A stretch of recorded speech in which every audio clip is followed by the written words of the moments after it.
What's up, everyone? How you doing? This is Joshua Fredenberg coming to you with the incredible Bishop Frank Oliver, Pastor Frank Oliver, preacher, all that good stuff. We got Miss Tish Norman on with us tonight. Tish, it's good to see you tonight. Tish, coming in here representing. I know you have a lot to share tonight as well. And then we have the incredible lawyer. He's on his way, coming soon. Mr. Joe Richardson, he'll be on his way. So we're excited to have him on here tonight as well. And man, I think tonight.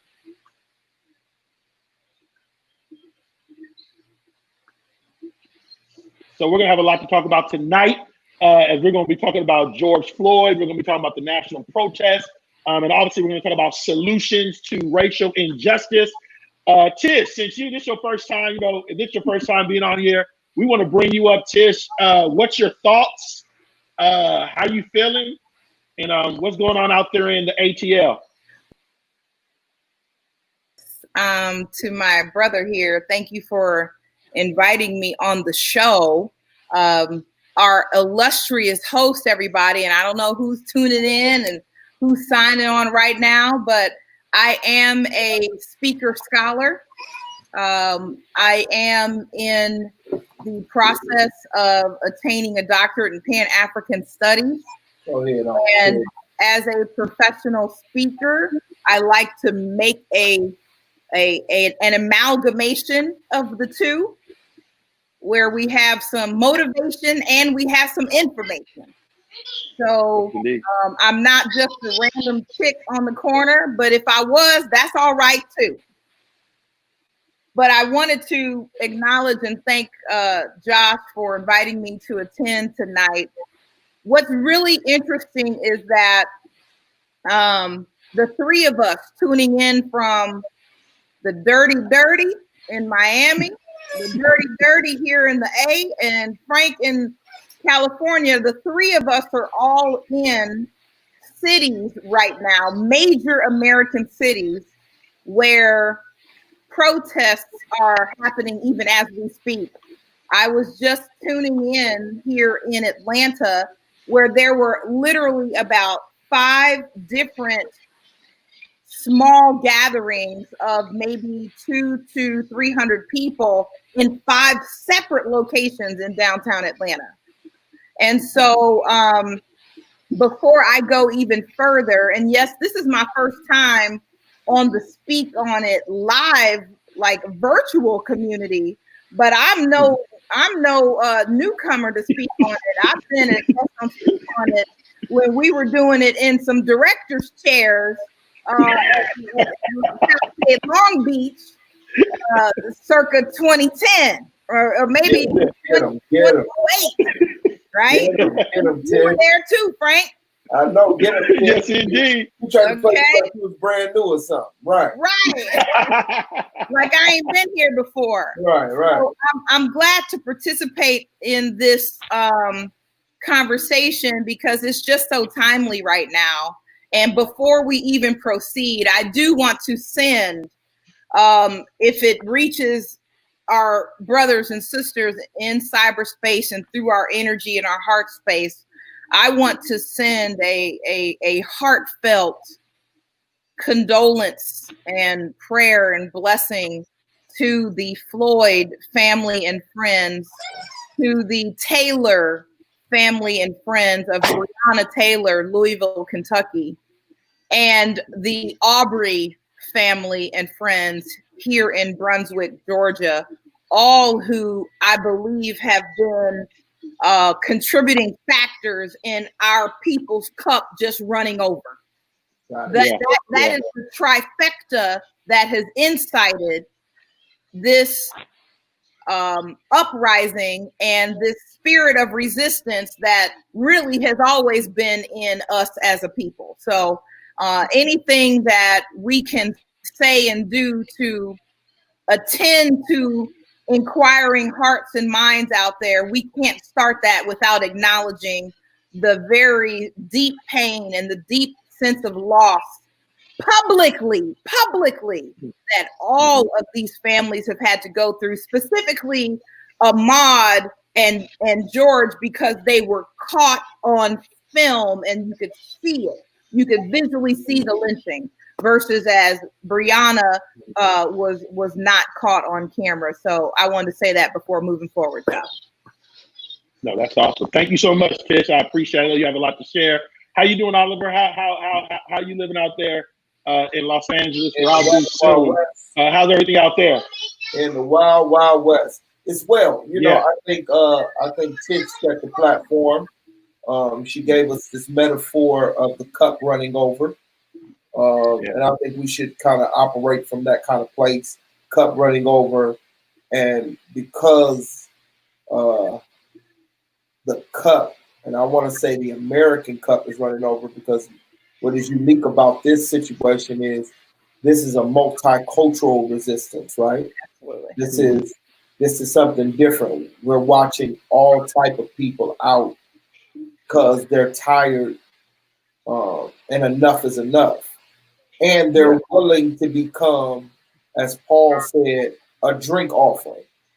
So not only is their cup running over, but they're willing to become a drink. They're willing to get ran over. We've seen that. They're willing to go to jail. They're willing to fight with the police. They're willing to put their lives because they're tired of saying enough is enough. And so I think that this is a unique place that is not just happening nationally, but I even saw you have protests in solidarity from London, absolutely, and other places that are saying enough is enough when it comes to oppression. I think now is the moment in time we're going to have to ask ourselves some questions about white supremacy, about the way systematic racism, and also the way we do police being police state, police sanctioned, police talk about police reform. Policing. Yeah, the whole thing, huh? We just need to revamp and start over in the whole thing of how we see this thing policing. So I think we got a lot of questions asked, and I think this is a good place to be. So yeah. Awesome. Welcome. Well, I want to get right into it because as I shared on one of my posts earlier this week, as well as in an article that I had coming out later this week in regards to what's going on. One of the things that I share with everyone was when I first heard the news, I didn't even want to look at it, to be honest with you, because I felt like it's just an ongoing process. So I was like, man, I ain't got time for this right now. I don't want to look at the video. So to be honest with you, the first 24 hours, I didn't even look at the video yet.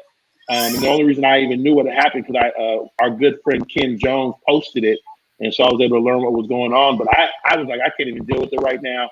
And then, it just took time to reflect and to think about it. And just the more I think about it, the more upset I get. I called you, Oliver, called you about Oliver, but it's just for me, what's the solution? How can we solve the problem? Because it's like, I feel like we've done everything you could possibly think of, and we're at the same place once again. So that's where I was. But for Frank, you and Tish, what were y'all feeling when it came to George Floyd? What were your thoughts? I am in mourning right now, and I am in a grieving process that is very, very deep. And so I chose to not view that video in its entirety. I saw enough, and I heard, because it was very graphic to the ear. It was very traumatic to the ear. And when someone is groaning and crying, even as a 46-year-old man, for his mother who has gone on to glory, it was very, very traumatic to watch. So I saw enough that it was that disturbing. And I did not watch either the full video. I saw enough of Aubrey. I feel very closely connected with the Breonna Taylor situation because I lived in Louisville for about 5 years. And that's where I was in school initially for the doctoral program. So I spent a lot of time there and know many, many people in the Louisville community, and even had appointments and know people that work at the hospitals that she worked at. And so it's very disturbing. And I would have to say this, Josh, I don't think we've done everything that can be done. it's a constant in the walls of our history. I think what we continue to do is we have to come up with new and different methods of delivery, but it's the same message and the same goal across the board. The method in which you deliver it may not be the same as you would deliver it in 1968 or delivered it in 1907. But the message is the same of these things having to become critical and necessary conversations that it's like sandpaper. They hurt when you scrape it, but afterwards things are much smoother. It's like the sandpaper of conversation. So I think you said it the other day when I watched you on your live. Talking about racism is hard. It is hard. And I don't know if people really want to hear the nitty gritty and hear the real and hear the perspectives of the people who it's most and disproportionately affected by, because it ain't a hard pill to swallow. Right. That's good. That's good. That's good. What about you, Joe? What's your thoughts? Joe Richardson, can you hear me? We're talking about George Floyd. Can you guys hear me as well? Yeah, we can. Yeah, welcome, Joe. Thanks for having us. I'll just say what I'm thinking, and you guys just pop me off in another direction if I'm talking about the wrong thing. I think to my sister's point, this is a moment where to actually get something done, people are actually going to have to do work. We all do it. We are guilty of taking things and painting broad brushes because it makes it easier. When our kids are young, hey, don't talk to strangers, because that's a general statement, right? Until you're old enough to discern who means you harm and who means you good, this is what we're going to do to keep you safe. And interestingly, everything we do as a society flows from safety. And so you can go back 400 years and talk about what was safe, what wasn't, who was and who wasn't. And there was a purpose in Black folks, particularly Black men, being seen a certain way. Okay. And so even when you get, and Brother Stevenson was talking about this morning on CNN, even when you get past Juneteenth, which is right about 150 years ago or whatever else, there was no coming in. There was no bringing in. It was still about making people believe that they were safe, separate from Black men. In other words, Black men weren't safe, Black people weren't safe, et cetera, et cetera, et cetera. Now, fast forward, you've got a culture. Not only do you have an institutional racist system, but you've got a police culture that continues to forward that. So, like the brother was saying this morning, they're not taught to be guardians, they're taught to be warriors. And so now we have to do the work. Now, they want us to do the work all day long. Well, not all cops are bad cops. There's just a few bad apples.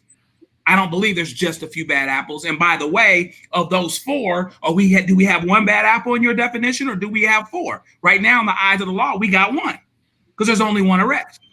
Okay? But just like you're trying to get me to do that work, now you've got to do that work when you see people protesting, and you can't put everybody in a box, because some people are actually burning and destroying stuff, and you want to use that to paint the whole thing with a broad brush, when this racism and this situation where this brother died slow. This is not a quick thing where, there's a question about a snap judgment, or, there was a heat of the moment thing happened, and there's a question as to whether or not somebody really feared for that safety, or their safety. That officer did not fear for his safety. None of the four of them did. So now we're in a situation where it's clear what happened. We still don't have the arrest yet. And by the way, people that are protesting, and I'm talking about people that are protesting, you can be in civil disobedience, not be, quote, lawful, but be protesting, not trying to destroy things.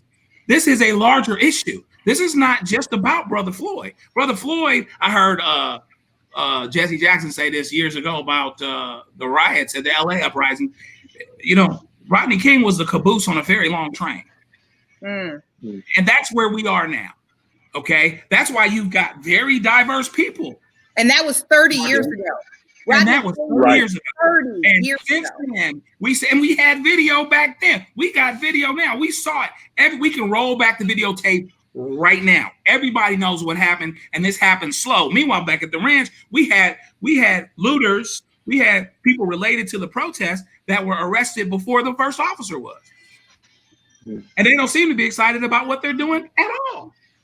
So we have to do the work of nuance. In other words, we can't paint, none of us, we can't paint everything with a broad brush, but we have to get down to the truth.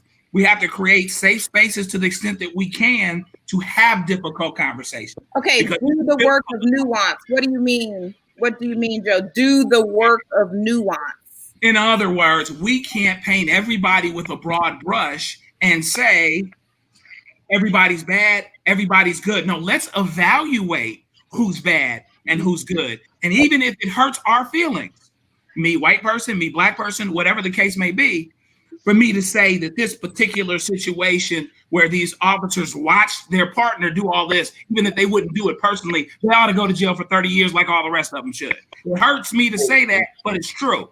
So in other words, do the work and embrace where it takes you. Because meanwhile, back at the ranch, even though I believe that it doesn't work to any of our benefit on the long run, in the short run, we're the ones that are hurting and suffering. I was hugging my daughter this morning because she's upset, wondering if something is going to happen to me. I have to deal with that. White people aren't having those conversations, but hopefully they're empathetic and all this other stuff. But are they really going out on the street thinking somebody's getting ready to roll them up because they're white? They're not considered the threat. We are. Yeah. So we have to really do that work, embrace where it takes us. And because of how this happened, maybe it creates an opportunity to, maybe some people are going to come off the fence now. Maybe I've had a lot of people reach out to me and say, what can we do? I just feel a certain way about this. And that didn't happen with Michael Brown with me. That didn't happen with Tamir Rice with me. Between this and Ahmaud, this might have really done something for some people. But what that means, though, is we've got to do the work and say, so white person, even though you hate rioting, guess what? I do too. Okay. So let's figure out, let's get at the truth of the matter is that there's plenty of people who politically on the other side of the aisle have something to gain by folks rioting. I mean, there's cameras on people, these folks that are going, popping out windows and everything, getting it popped out. These aren't always community people. And a lot of the times they aren't. Are there some? Yes. But by and large, does any of that detract from the underlying message, why we're here? Focus on why we're here. That's the work I'm talking about we got to do. Because what we'll do is we'll focus on the reaction. A lot of people want to focus on the reaction and not deal with the action, not deal with the institutional racism, not deal with the underlying issue, not deal with the fact that we've been here a million times and a lot of times with videotape, and we still having a question about what's right. Well, the word is very, that word work is very broad. There are so many levels and dimensions to when you say we must do the work. Right. I mean, that's so broad. I'll go ahead. I know you wanted to speak, Frank, but if we could put maybe a pin on that and come back, I'd like to be engaged and maybe see, what is some of that work. And I would think the first level of that work is recognizing there is a problem that we're all responsible for fixing. Yeah. That's great. That would be level one. And levels, no question about it. I think it's like anything else. You'll peer it away and figure out, oh, here's something else we got to do. Mm-hmm. I can't say I got the patent, I've got all the answers, because if I did, I'd patent it and sell it.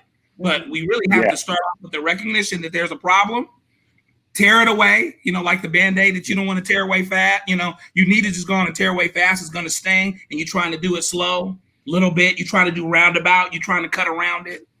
That's thing one, though, is recognizing there's truly a problem. Because if you're recognizing there's a problem you have responsibility for, you might approach it differently. Yeah.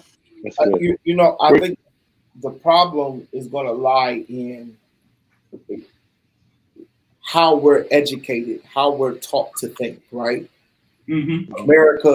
American society is based on these categories. And that's why we so when you talked about this nuance, what happens is we put people in categories. But what we realize is that those categories in themselves are bankrupt now. And so what is happening now is we got to rethink and understand life is complex. And there are these complexities, these layers that we're going to have to begin to engage. I think the first part has to deal with here. We got to be truthful. Why is it?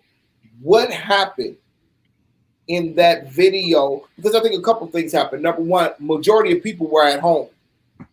And when George Floyd's video went out, that was different than other people. We were going to stay home orders, a lot of us. And so a lot of more people got to see it. But not only was it that more people got to see it in a quicker time, what was it that happened in that video that brought us to a reality? The slow death of this man, and for us to have to see. Matter of fact, Josh said it. He said it. We couldn't even finish watching it. And I think we have to deal with the psychology there. Why? I can watch action movies. I can watch killing. Jason and Freddy. I can watch horror films. But what happened here that I could not watch 12 minutes when I watched 2 hours of other stuff, that I could not watch 10 to 12 minutes of this film of this man's life leaving? And I'm going to tell you a couple of things that happened. Number one, for Black people, we ain't seen this so much, and I wish white people were here. A lot of us can't watch it because we know if we watch this long enough, it's going to cause us to I think we're trying to save ourselves from hating a whole race of people, whole culture of people, because that knee on his neck does not represent an officer. It represents white supremacy that has been happening throughout our history. Matter of fact, it's bringing up in Black people stuff you didn't even know that you had, that's been in your bloodline, because it brings up Aubrey jogging, brings up lynching, and you didn't even know that you understood lynching, but it brought up it's bringing up stuff that has been in your heritage, in your lineage is coming up, right? That's number one. Number two, for America, why we have a multicultural resistance is because we have to now look and pull the layers out and realize we talk humanity and we don't believe in humanity, to the point where we can't deal with it. That's why the news after 4 days, the only thing they can talk about is property and lynching, or property and looting. That's the reason why after 6 weeks, the president has to say, we got to get back to work. Because at the end of the day, we as Americans need to know, I don't think we care about humanity as we seem. So we shift to money, we shift to business, we shift to economy, because we're not as humane as we try to let the world think we are. Democracy has become, we like to talk about it in abstract terms, but when it comes to practice, we're not good at it. And so this is a bigger problem. This is not just a black and white issue, a racist issue. This is a fundamental American issue. What do we see America being? Who are we as Americans? And how are we going to deal with humanity and human issue? Because I will say this to you. Yes, let's deal with George Floyd. Let's deal with policing.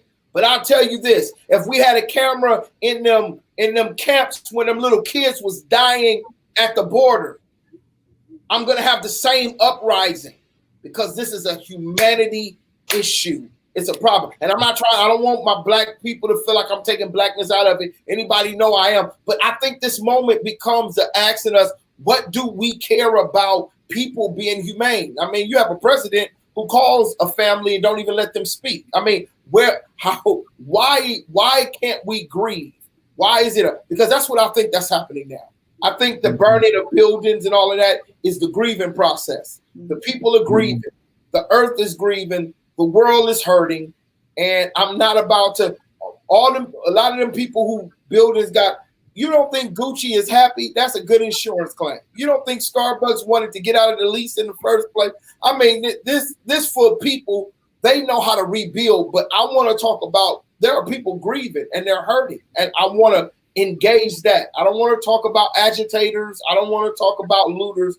I want to talk about people are grieving and they're hurting, and we should give them their right, and we should give them their agency to do it.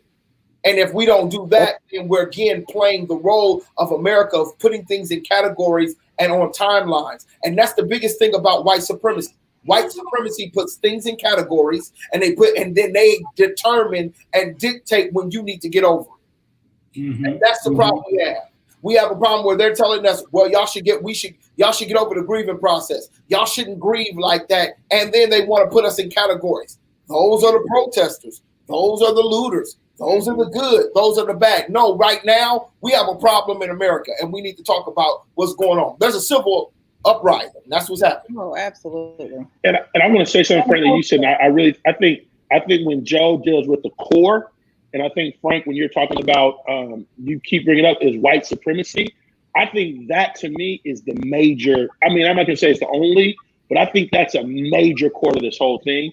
Is dismantling the white supremacy, because it's in all areas of society, and I think that's a huge core issue that really needs to be dealt with. And I think that's something that really needs to be dealt with as it relates to moving forward. I mean, but as big as it is, here you go for people of African descent, for Black people now trying to talk about white supremacy. You got to get white people who. Because not all white people are white supremacists, but many of them are white privileged because of the supremacy. And you got to engage them about that. Again, I will go on to say, like I would say, as I was looking, and I seen people, when George Floyd got, everything started happening with George Floyd, Tish, I watched online, and I watched people, we love our Black men. We care for our Black men. We love Black men. I appreciate y'all. I thank y'all.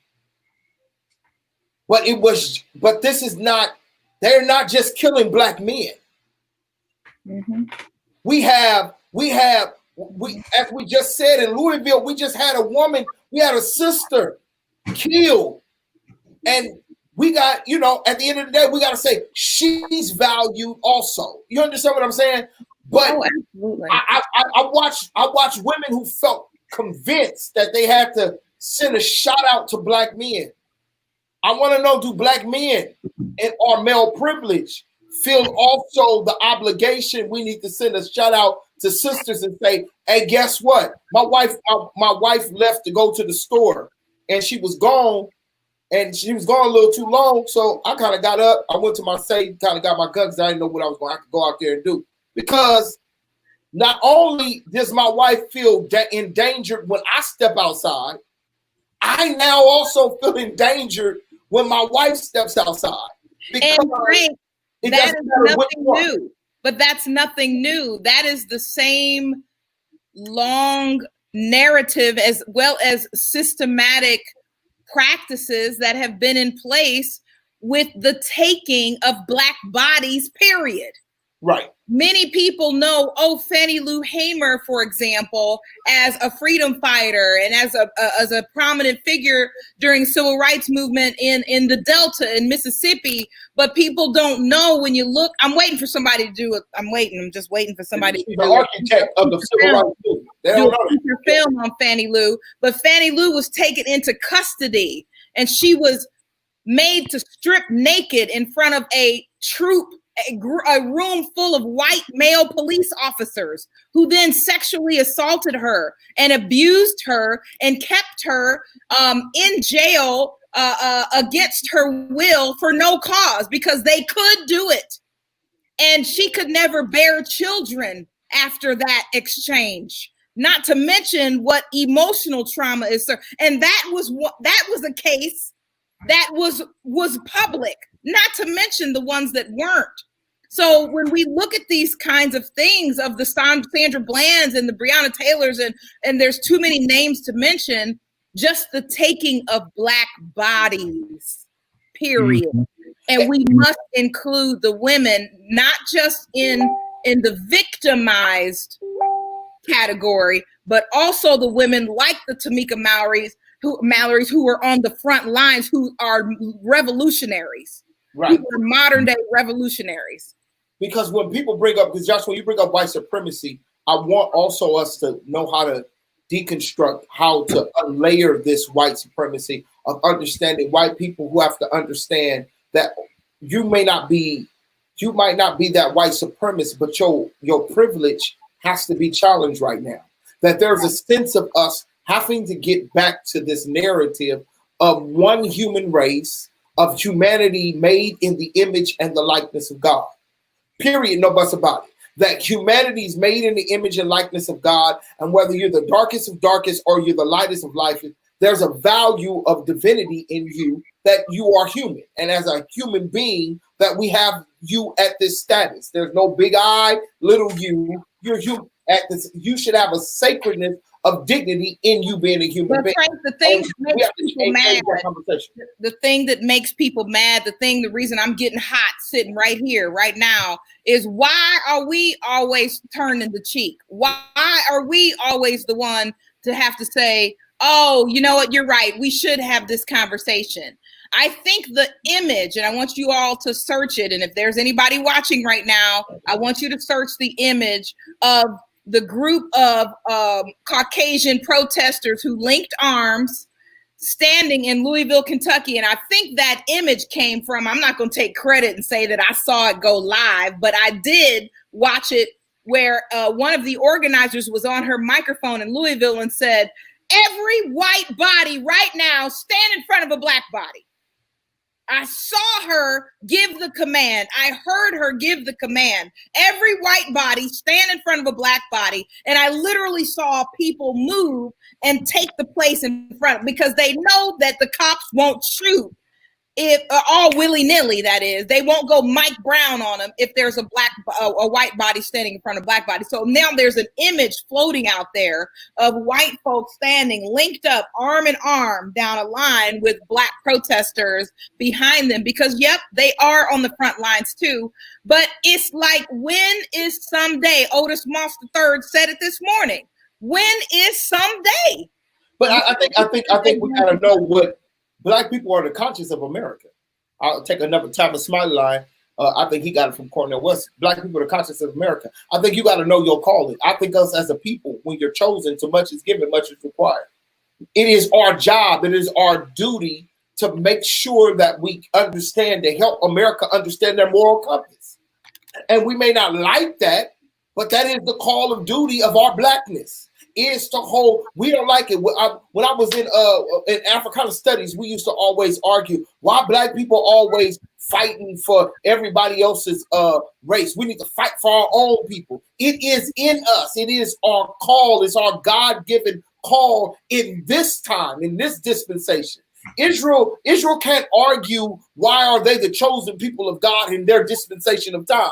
In our dispensation of time, we are chosen to hold this moral compass, that we understand as a people that we champion morality for all human beings. And so therefore, yes, I am going to champion whether it is if they're locked up at the border, or whether it's George Floyd.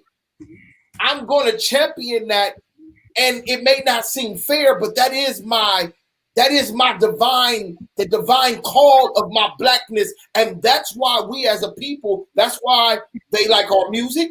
That's why we're natural leaders, because as leaders, we're called to set that tone, and we don't like it because we getting killed for it. But again, I say the much is given, much is required. And that's why. And we have to set the tone. We're the sacrificial lambs.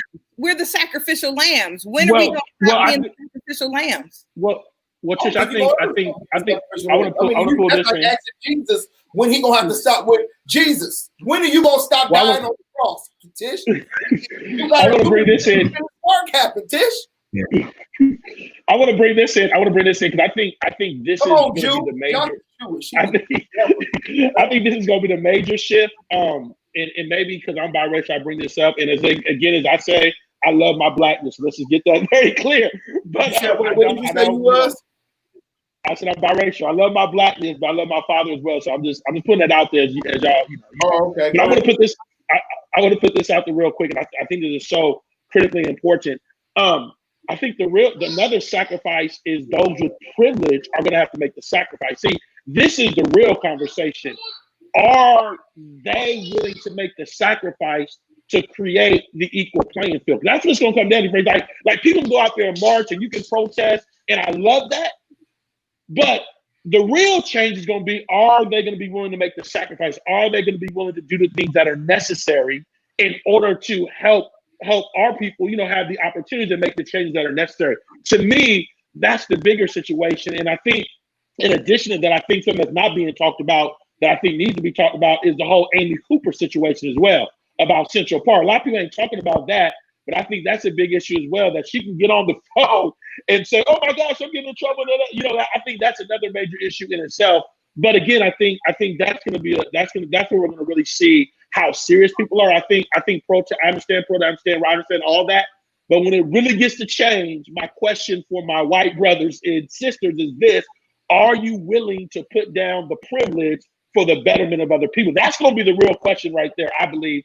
I think that that's a real question, but at the same time, if you remember, in a form, the civil rights movement has been going on for hundreds of years, really. But you're looking at the 50s and the 60s component. Not everybody changed their heart in order for change to happen. I read a book by Andrew Young, An Uneasy Burden, and he talks about the personalities behind the civil rights movement.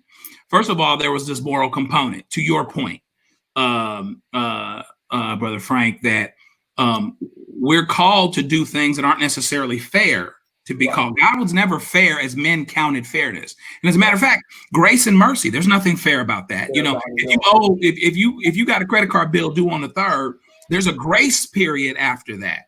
But that it's due on the 3rd.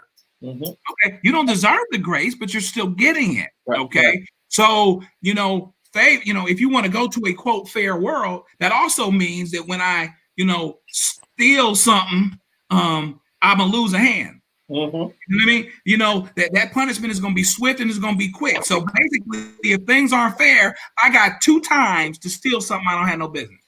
Okay. So there, as men count fairness, God was never fair, but he's just, he's merciful, he's full of grace, and we're actually supposed to turn around and extend it.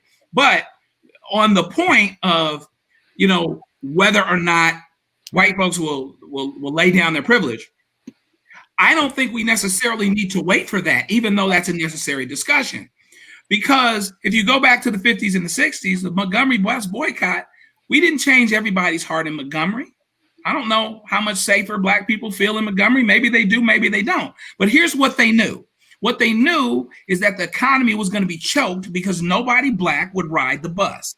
Martin did a great speech, but they were extremely strategic about what they did. And so even if the heart didn't change right away, it might have took us being able to be on the bus, and now you sitting next to somebody on the bus you didn't want to sit next to on the bus, and you figured out they weren't so bad after all. The heart might come last, but the question is there enough organization and enough intentionality? We are putting an economic component behind whatever it is that we're trying to accomplish. So even we move the needle, even with people that don't want to move the needle, but they have to because it would choke them economically and choke them in other ways. So that part's going to have to happen. I don't disagree with what you're saying, Josh, but I don't think that that's a prerequisite. It's a prerequisite for progress in the heart. You know what I mean? They might not know who we are until they got to get around us, and they might have to get around us.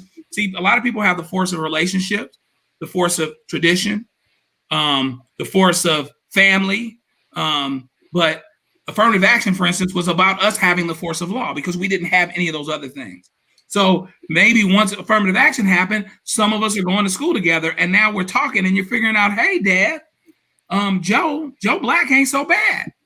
But he didn't know that until something actually had to happen where he had to go to school with me. So there's still, you know, the discussion I think we need to have is about how intentional are we and how strategic are we in terms of what it is that we want to accomplish, the how of accomplishing it.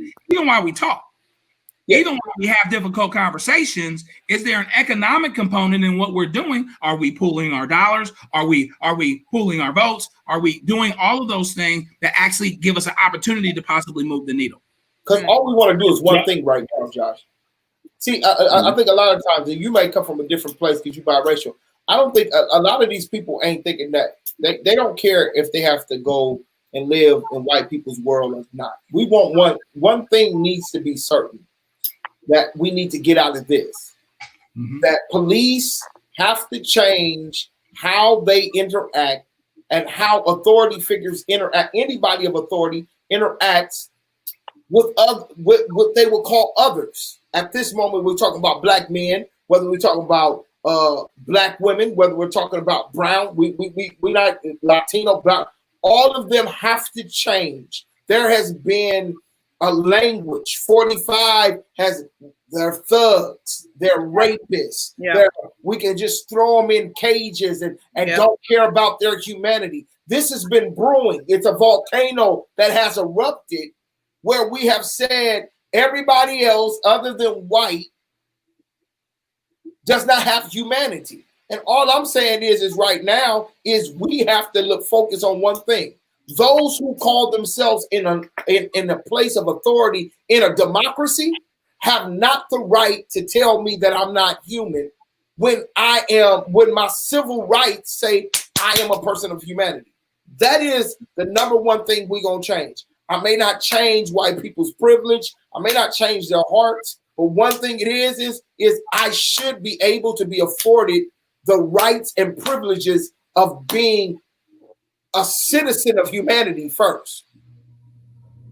Then, here in America, I ought to be able to have as a citizen. George Floyd was a citizen of America, the right to life, liberty, and the pursuit of happiness. That is the American philosophy. So those are the things in which we're going to have to engage in. And if that takes burning, if that's going to take burning there, because they're strategic, they're not burning the whole thing is. Second of all, the thing that's different now than when we talked about 30 years ago is obviously the police haven't changed. Obviously society hasn't changed, but black people have. They got smarter. They're not burning their neighborhoods. No, I'm talking about not in the Wild West, baby. Not out here, they not. Black people got Ubers. Black people got in carpools. We don't live in Santa Monica. Right. Third in Fairfax. We not protesting. We said we're going to take the protest to Santa Monica, to Fairfax, to West, and to Beverly Hills. And whatever y'all do up there, y'all tear that up, and we're going to go back home when we get back. Or on Melrose. They tore Melrose up last week. What I was going to say, Frank, no, first of all, I agree with all your points, and I totally agree with all of you. What I'm saying is, I guess as you said earlier, as Tish and we defined earlier, there's works, and so there's levels. But at the certain level, we're going to have a seat at the table. When you start dealing with policies, and you start dealing with money, and you start dealing with things that really control our nation, we're going to have to get a seat at the table at some level. At some level, a seat at the table is going to be opened up. That's my perspective. I think at some table. See, this is what this young generation is telling us. Change your language. Yeah. Number one, they said first of all, we're not going to ask for a seat at the table. We're going to build our own table. They don't even like the table. Thank you, Tish. They said destroy the damn table. If we're going to have a table, we all going to sit in a room and build the table together. We don't want your table with your materials, and we'll be damned if we got to ask you to have a table. See, this is what I'm saying. Somebody asked me, "Are you going to be out there in the march?" I said, "No." Yeah. See, this is this generation's time.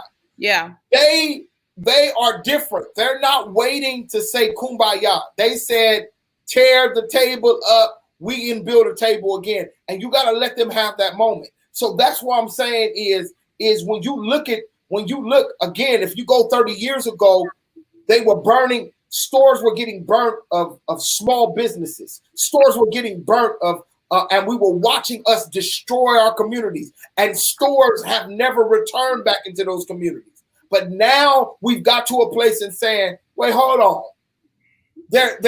There's symbolism, and I'm not trying to say it's right with the looting, but I want to show the symbolism. There's a symbolism that we got to say about a Starbucks. There's a symbolism that we got to say about a Nordstrom's. There's a symbolism we got to say even about a Foot Locker that can make shoes at $8 and sell them for $200. There is something that people are trying to get. There's a symbolism. There's a strategic plan that we're watching things unfold and do. And I want us to understand that on top of some of our privileged people are using this moment to get insurance policies, because I've seen more abandoned buildings burning in LA. What you gonna loot and burn an abandoned building for? So you got to understand all those components. But when we talk about what is happening, is you have a couple things happening. We have a race problem and we have a class problem that's happening. The rich are getting richer. In the midst of what 30 million people have lost their jobs, the Wall Street has raised up 4%. Wall Street is growing when 30 million people are on unemployment right now. There's a problem, there's a disconnect, and that's what you're seeing. You're seeing people saying we are Americans and told we have an American dream. And that dream for millennials and Generation Z has become a nightmare. And they're saying no more will we live this nightmare again and watch older people running a nation. They're benefiting from them, and we're not seeing those benefits from anywhere else. That's where we're gonna get the core. Oliver, there was someone online that just said, and I know she's based in Miami, so this is a different region. But she says that minority businesses have been destroyed. So this may be a South Florida thing, but they're saying out here that minority businesses have been.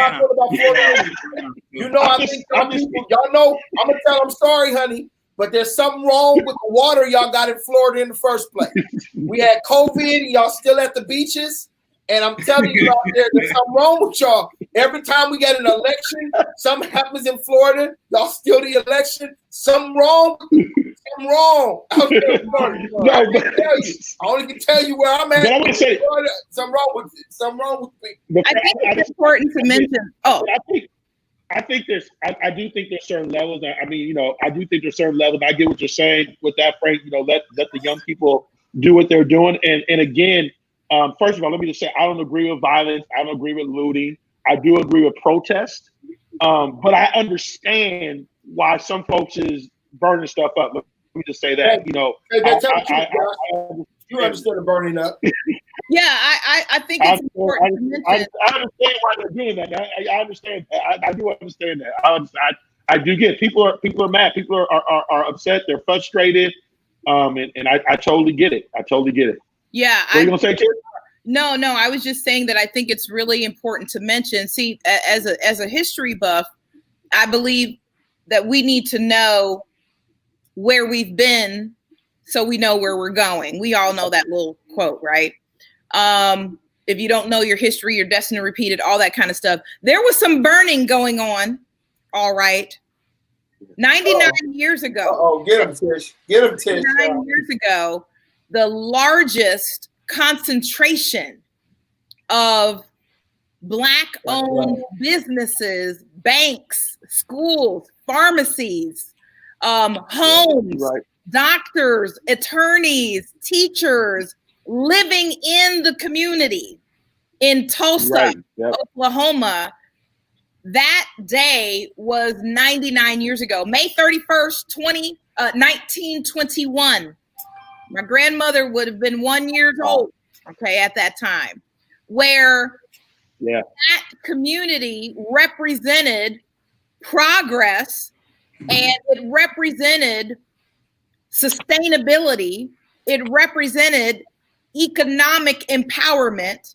It recycled its Black dollars. because that was a very densely populated area in Tulsa. Of course, when you had that great migration that was happening, folks, we dropped off in Oklahoma too. And so you had a large concentration in that Midwestern, Kansas, Oklahoma, on the way out west. And as a result of, once again, the abuse of white privilege at the time and miscommunication, you had a mob run roughshod over the entire city of Tulsa, and the matter of those businesses burnt down in less than 24 hours. Hey Tish, as you telling that story, but I want to connect what you said earlier. White women owed us to lock arms in front of us because it was a white woman who lied and said that a man tried to rape her that night, right? That night, that caused the burning of a whole wealth of a whole black. So that same scenario, the Emmett Till scenario, showed up in Central Park Monday in the Ramble. Yeah. And I can't take the words. I'll use the words of our brother Mark Lamont Hill, who had excellent commentary that said that lady corrected herself and threatened him. I'm going to tell the cops it's an African-American man threatening me. She could have said man. And then even when she got back and she was yanking the holy crap out of the dog, she did correct herself because she said, yes, there's a man, African-American man threatening the life of me and my dog. So the fact that she weaponized his blackness, the fact that she promoted white fragility, that she's so helpless and could not defend herself 40 feet away from the dude, okay, is a testament to these things that with white people being so fragile and helpless and so heavily intimidated by the fact that just being a black man, or in Tamir Rice's case, in my hometown, Cleveland, Ohio, a little boy can be a threat. Well, can I say this, Tish? The reason why I don't put the Amy Cooper situation into this, even though it's a race problem, I think it's a bigger problem. Mm-hmm. And I don't want. I'm gonna have this conversation. I want people to know that me and Tish is this is my sister, and there's 3 men on here, so I don't want it to look like I jumped on you. But this is a problem with the Me Too movement stuff. Oh no. See, there's a lot of black women who call the police on men too and be crying wolf after they had socked them up and all kinds of stuff. See, this is a whole different issue. When I looked at Amy, I didn't just look at her as a white woman calling. I looked at her playing the game of when women get mad at men and call this and play. And I don't think a lot of times we're teaching domestic violence can be worse than a felony on your record. Yes, What I'm saying is we gotta. She looked at him and said, you're not gonna do what I want. I don't like what you're saying. I don't like what you're doing. I'm calling the police. And on top of that, I'm gonna play the white woman role. And she said, he's an African American. But if you watch, it seems like the dialogue, she didn't get nothing out of that. When she was 911. So then she did this. I'm scared. Oh my God, and that there. She didn't get nothing out of it. She didn't get nothing out of it because didn't nobody show up. 31 years ago, folks showed up. Come on, boys went to jail. I got you. Years because someone showed up, and it was these people could easily be killed based upon who showed up and how they had it handled. And then the other part is this. This is the problem I keep trying to tell our people.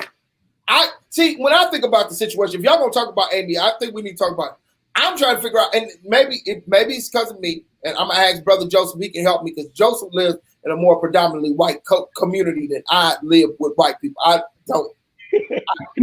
I lived around them in a mixed community, but they was the minority of the places I live. I'm trying to figure out, I'm confused on what you're talking about, giving her dog a treat or whatever you was talking about. I understand you was mad about the dog.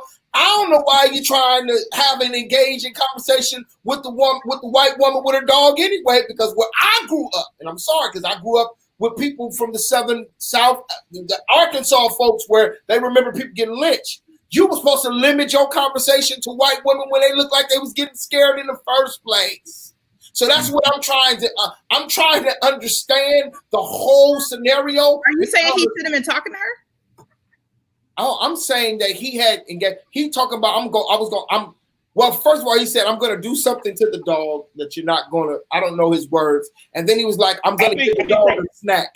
What are you giving the dog a snack for? Either you don't want her, you want the dog on a leash and you leave, or you go about your business. Why are you talking about giving dogs snacks? Help me out with this. I just want to know about the Amy. I can understand George Floyd. I understand Amy. I don't understand the black man trying to give the white woman's dog some snacks. Now help me to understand. Because the dog was running around in the ramble, that's where dogs should be on the see, and this is what I'm talking about. This is what I want to bring in. And Joe, I'll let you go, Joe. I know you got something to say, Joe. And the doctor got the question. I'm gonna bring her question up right after Joe talks. But the whole thing with Amy Cooper, to me, is the fact that this is a successful woman in a major company. This is a professional woman, and you would expect that they're doing the right diversity training, that she would be educated on implicit bias. But yet she comes out with this action in Central Park.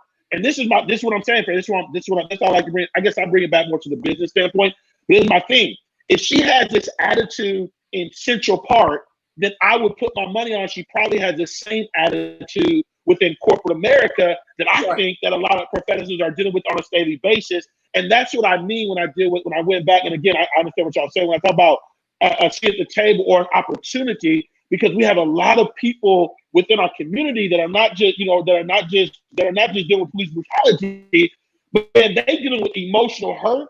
They're dealing with sickness, mental challenges every single day, because they're going into these offices where this white supremacy and all this racism is happening. So that's what I was trying. No, I agree with you, Josh. I just want somebody to fix why the man was offering the dog some treats.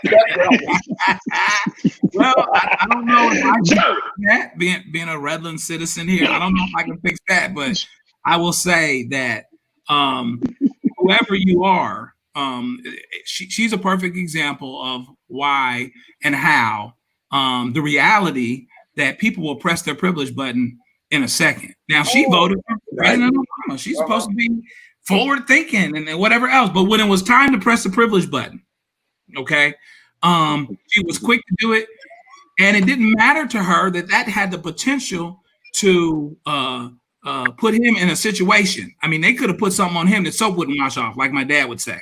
Okay. Yeah, and then come on, bro. You're talking about corporate America, and we had this conversation quite a bit with my daughter when going to college or whatever else, because her little friends might have felt a certain way about the fact that she got into Northwestern. And what I told her is that she got into USC too, but that's another thing. But she, what I told her is, as the process was going on, you got to remember that people are against affirmative action, and that's kind of changed a lot over the years in terms of what you call it and how you deal with it and everything. But even when we were having those conversations back then, when Bill Clinton said mend it, don't end it, or whatever else, people are upset about a lost advantage. It's not about fairness. It was never about fairness. I saw a special that showed that the whole origin of, which is probably the biggest component of people getting into college, is legacy. Mm-hmm. The whole thing of legacy flowed from, and I believe it was Harvard, it was either Harvard or Yale, the fact that Jewish kids were getting in on the numbers. And the white folks decided, listen, we got to do something to keep these numbers down. And here comes your legacy. And that's why you don't get rid of legacy, because among other things, if my daddy paid a certain amount of money to go to school or whatever else, he's going to have certain expectations about whether I get in or whether I don't get in. So what I told Julie is, you can't walk in with some kind of inferiority complex, even if you're in a room and there's not a lot of white people, and they want to look at your space as if yours was the one that should have been in question. But statistically speaking, half the white kids that are in there have something connected to their privilege that got them in. Okay. So everybody, frankly, there's plenty of liberal white folks that are willing to press the buttons on their privilege, like in a second. And sometimes they don't even recognize they're doing it. Sometimes they really do recognize they're doing it, but they're doing it nonetheless. So whether you're talking about Amy calling the police, or whether you're talking about getting into college, whether you're talking about getting a job, or whether you're talking about getting some kind of opportunity, folks push buttons on their privilege. And then to your point, circling back, Josh, this is why this privilege discussion that you're talking about is going to be real, real difficult. Right. Because you're talking about somebody giving up their advantage. Wait, I'm an advantage and I'm ahead. You've heard stories about people in certain communities, white communities, that get doctors to tell them to tell folks that their kids have ADHD, so they have extended time to do the SAT. They got money to pay for the SAT, for the training, or whatever else. They born on third base. And just to be clear, privilege doesn't always mean white. Right. That's right. And what I'm saying is, I don't mean to cut y'all off. I want to go this quick. They in the chat room. So the doctor was like, "Why y'all talking about this woman? She got fired." Okay, but she wants to know. This is what she was asking. I'm just going by the chat. What I saw, I told her I'd do it. She wants to talk about the whole issue of other groups, other hate groups are trying to benefit from the protests. What y'all take on that? That's what she's bringing up. The doctor's bringing up as far as these other groups trying to hijack the protests. That's not a new thing. I mean, I don't have to talk on it long, but that's not a new thing. I mean, you can go back to the 50s and 60s, even before that. There were always infiltrators that wanted to stir the pot, that wanted to instigate, wanted to, start stuff so that there would be finger pointing. And it's a big thing now, because you got to remember, 45's thing is divide and conquer. Mm-hmm. He knows if everybody goes and votes without cheating, he loses. That's a fact. 2 of the last 3 Republicans that have won for their presidencies for their 4-year terms won despite having popular vote. Their point of view in terms of the masses and how people vote is going away. Now, I'm not saying that the Democrats in this case are the good guys, and that's a whole separate discussion, and there's problems, and Democrats can be racist and everything. I understand that. But their advantage is going away. And so whatever stirs the pot, whatever allows us to get back to law and order without justice. Everybody wants law and order, but nobody wants to talk about justice. But that's why they said no justice, no peace. If you've got order, it's easier to have order when you have justice, because now I'm at peace. No, listen to justice, do the law and order, and everything will take care of itself. And he's the law and order guy. You know what I mean? So go ahead. Go ahead, Brother Joseph. Go ahead. I was saying, so, that is a huge component of what's going on now. And people don't want to talk about it. Again, I would say the work of nuance. This is another thing. Really recognizing that every protest, every legitimate protest, man, they trying to undermine Martin. Yeah. Everyone. They have people in the nation trying to undermine Malcolm. Mm-hmm. You know what I mean? So that's not a new thing. That's always been the case. That'll continue to be the case. But to the point of the brother that may have wanted to have the discussion, that's not getting talked about enough either. And one of the challenges is this.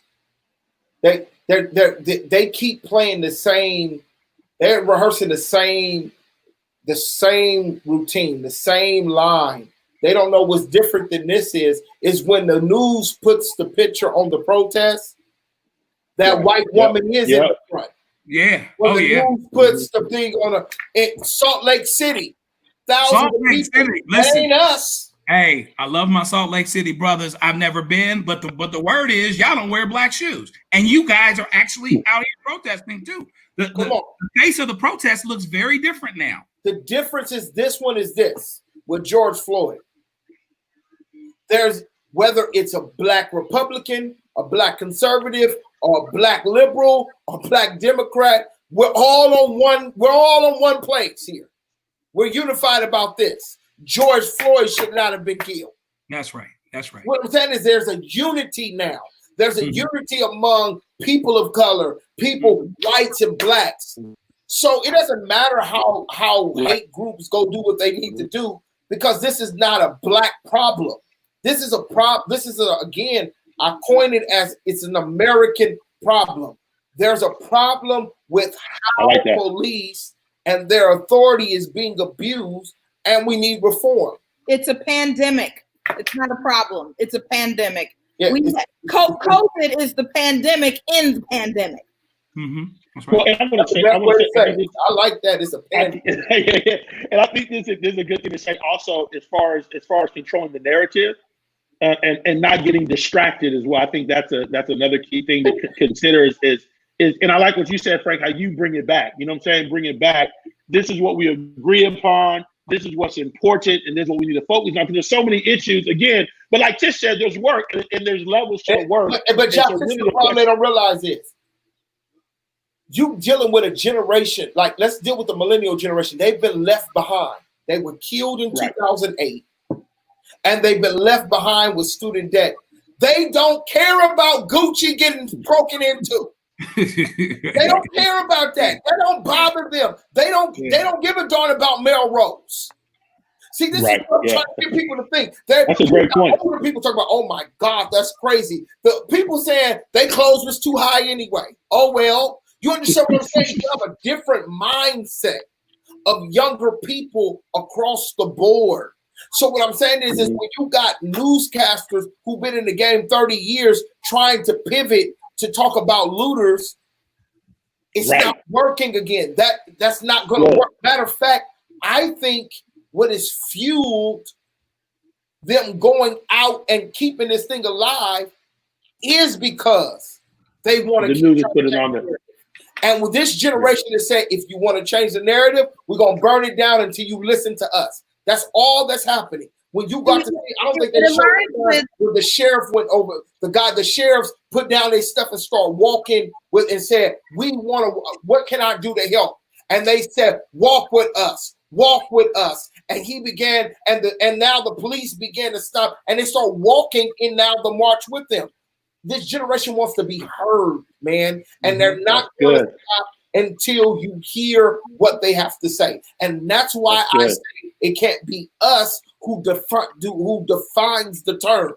We have to let this generation begin to air out their grievances and to talk. Police That's true. Problem for a long time, but let this generation define it. That is true, but you cannot just leave them out to figure it out on their own. There is a tradition of Black resistance and rebellion that is historically within our community that did not start with Rodney King. It did not start with civil rights. It did not start with the Black Power movement. It did not start post-slavery. It started on the coast of Mama Africa, wherever we were being held in pens. It wasn't that we went willingly and, with a smile on our face. So it was on the boat. It was in the holding pens. It was in the castles. So there is a long tradition of Black resistance and rebellion from what you could see on the slave plantation, and how and what forms we resisted. It wasn't always the civil disobedience, which of course became popularized with King, who patterned his ideological exercises after Gandhi, with civil disobedience, with hunger strikes and marches and things like that, and singing and and sit-ins and things like that. But resisting in the Black tradition showed up in many different forms. Just like today, it's showing up in many different forms. So when you have enslaved Africans rigging tools and instruments to break, getting animals sick, running away, making themselves sick, sometimes inflicting pain on themselves So they could not bear children and bring children and birth children into slavery. Resistance showed up in many different ways. So it wasn't always just a Nat Turner revolt. It wasn't always just a Harriet Tubman and Underground Railroad and a William Still and all of the other kinds of characters and actors in these, resistance scenarios. But that's always been a tradition with Black people as it relates to the transatlantic slave trade and beyond. But let me ask you this, Tish. I think we have to ask this question. Wait, Josh, I think this is a good point. I think this is the thing that we have to engage. Those resistance, were they for reform or were they for revolution? And I think that the challenge is this: why the generation? And I don't know the answer to this. The generation, this Black Lives Matter movement, is not wanting to connect to our traditional ways of resistance, is because if we tell the truth, the majority of those in our traditional ways of resistance are not willing to die for this. Huey P. Newton writes a book called Revolutionary Suicide. In that book, he says that if you want revolution, then you have to be willing to die and put your life on the line, period. This is the only generation I know who is, they're willing to die. Listen, they're not out there just protesting. They're throwing firecrackers at police officers. They're willing to get in the street and fight. Even when you deal with the 60s, if you deal with the 60s and the walk in the 60s, you watch them nonviolence. The dogs were sicked on them, water hose on them. People just got up and kept walking. That ain't this generation. This generation said, y'all want to look military? We'll go with you. We'll fight. We'll take the swings. Look at what happened in New York. They were swinging on them and the people jumped back up and said, let's go with the police. I'm saying you got a generation of people who are willing to die. They are a whole generation of Nat Turners. There are a whole generation of them. And that's what's scary, because I don't think America has come to understand Black, white, brown, and yellow. There's a generation who said, we will keep doing this and die for it until we see change. That's a different resistance. When it's a generation of that, that's scary. Mm-hmm. Mm-hmm. That's real good. Me and you will resist, but we say, okay, just like we had the conversation, let's sit at the table and see if we can negotiate. You're dealing with a generation of people say, we want to blow up the table. That's a different group. And I think, as we have this time and as we have great thinkers from our generation, we have to figure out, what does that look like? How do we deal with a generation of people who are all Nat Turners?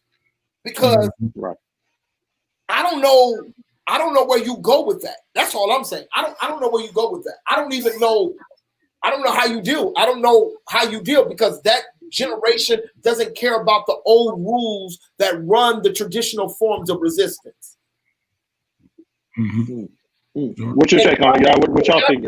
Josh does his work in this generation. I don't do no work. I've stopped a long time ago trying to find out what millennials and the Z's think. But I'm worried about that. Always is in my mind. I think there's a little bit of both, Frank. I think there's a little bit of both. I saw lots of images today with different, from Indianapolis to Denver and all over. There were people on knees. There were people face down on the ground.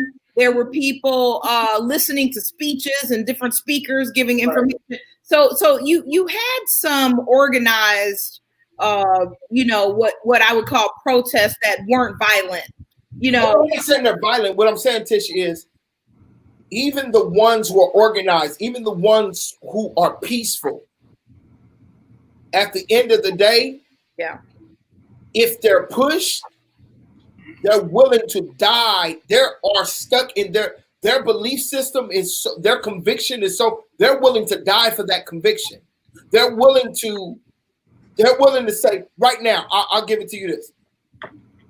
They're the generation who, again, I'll say again, they're the generation you would see police officers move in And either in the civil rights movement, they would just stand there and they'll take the push. They'll take the push. Just don't fight them. Take the push. We standing. This generation see police officers moving, and they start moving with them. It's like you see the people, you see them in riot gear, and you say, "Well, let's rush them too." That's a different mindset. That's all I'm saying. That's a different mindset. You still have. But do you think? I mean, Frank. But do you think? I mean, when we go back in history and civil rights, would you say that there probably were people that were willing to put? I mean, I'm assuming, you know, that I'm sure there was. I know there were moments they were like, "This is going to, like, you know, the whole Selma right there." You know, I know they know this is going to be tough. This is going to be, you know what I'm saying? I'm sure they understood that. Black Panther Party, US organization, Malcolm. I can name, and I'm gonna say you can name particular groups of people, but even with Martin Luther King, you got to remember that the National Baptists kicked Martin Luther King out. They thought he was too radical. Martin Luther King was too radical. Yeah. So just think, what I'm saying is Malcolm, Black Panther Party, this generation is on the other side of them. Remember, the Black Panther Party, you had to study history, you had to study how system worked, you had an educated group of individuals who learned the different systems. They could tell you the difference of communism and socialism and capitalism, and they had all of that. We're talking about a generation who is very left or radical of the Black Panther Party. They don't care about the systems. They think all the systems need to be destroyed and we need to start over again. And they're willing to die for that cause. This is the same ones that fuel the Bernie Sanders group. This is the same one. Are you understanding? These are different. And I don't think we study them because we try to put them in our box. But this is a whole generation of people, not just little groups or tribes. We're talking about a generation. I could understand that. I could understand that. I said that right there needs to be unlayered. That right there needs to be. I agree. I don't think that's new, though. I just don't think it's new. I don't think it's new. I don't think it's something that we've never seen before. If that is something that fuels this generation, and we're going to burn the table down, and we're going to build our own table, it's going to be the black table. Like, I get it. Before I be a slave, I be buried in my grave. I'm going to jump off this boat and into this ocean before I, shores of, Jamestown or wherever. So I understand, but the willingness and knowing that, we might die, I think that's not totally absent. I don't think that's totally absent. Those people in the 60s in Birmingham, those children who were attacked in the park across the street from what now is the Civil Rights Museum in Birmingham, adjacent to Shuttlesworth with the 4th Street Church where the girls were bombed. Those were children, and those people, those protesters, they went through trainings. There were resistance trainings that they had to endure. So if somebody spits in your face, somebody pours ketchup on you, if somebody calls you this, somebody throws something at you. So they went through those kinds of trainings. But also, and then I'll be quiet because I think I got Joe. He wants to. Oh no, you're good. You're good. Whereas we have to understand that our ancestors, those of our ancestors who were in the civil rights era and Black Power, et cetera, who are still living, and even those who have gone on. Let me give the Little Rock Nine, for example. The Little Rock Nine ended up as 9 students. It didn't start out as 9 students. Right. There were almost 60 students. And those parents in that area of Little Rock, Arkansas said, they said, listen, do you all understand that this coming up fall, when you send your kids to Central High School, do you understand that your freshman, your sophomore, your junior, they may be killed? Parents start dropping out right and left. Because at first, oh yes, we're going to integrate. But then when it came closer to that time and people really realized what in fact that their children could possibly endure, that had to be a hard conversation between parents. Do you want our child to be essentially a guinea pig for this nation to see? And they can be hit in the head with a rock. They could be attacked in gym class. They could be killed. They could be raped, whatever. So that was a very challenging, I would imagine, decision that parents would have to make to send their child away to be in this kind of revolutionary experiment, really. Right. Experiment. So you ended up with 9 students, but it started out with many. So I think that that's something that is not new. Maybe this generation has that same and has been able to draw linkages to what we have done in our tradition, but it's not new. I love it. It's right now. It's a right now move for a right now time. But women, if it is the Me Too movement, if it's women in the front lines, if it's women speaking up, if it's Black people speaking up, and we're not going to bow out and be graceful. We're not going to sing "We Shall Overcome" someday. We're not doing that. We came up hearing "Nuck If You Buck" on the radio. So that's how we get down. So when we heard that on the radio, so we already got that in our culture. So I think those are some things that, based upon the culture that surrounds these folk, don't you think that maybe they are resisting naturally? Don't you think what's coming to them is not abnormal, but they're following in kind with their cohorts in this current culture? Well, I want to get to this real quick. I want to talk about it, but you sound like the devil. In my earpiece, like the movie RoboCop. Yeah. Well, let me make this point real fast. I said that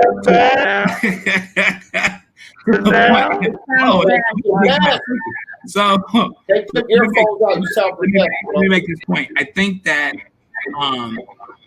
to your point, every generation comes up, and at some point, power shifts, and it's actually not given; it's taken.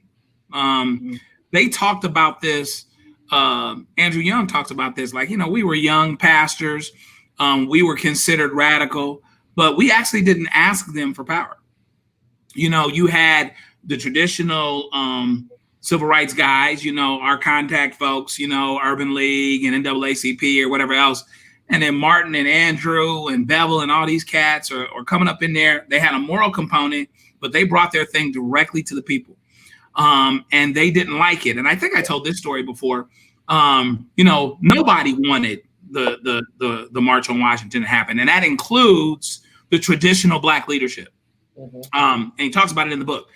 But when it became apparent that they weren't going to be able to stop it from happening, they wanted to speak early, the traditional folks, because back then there was no satellite. So you had to fly in tape.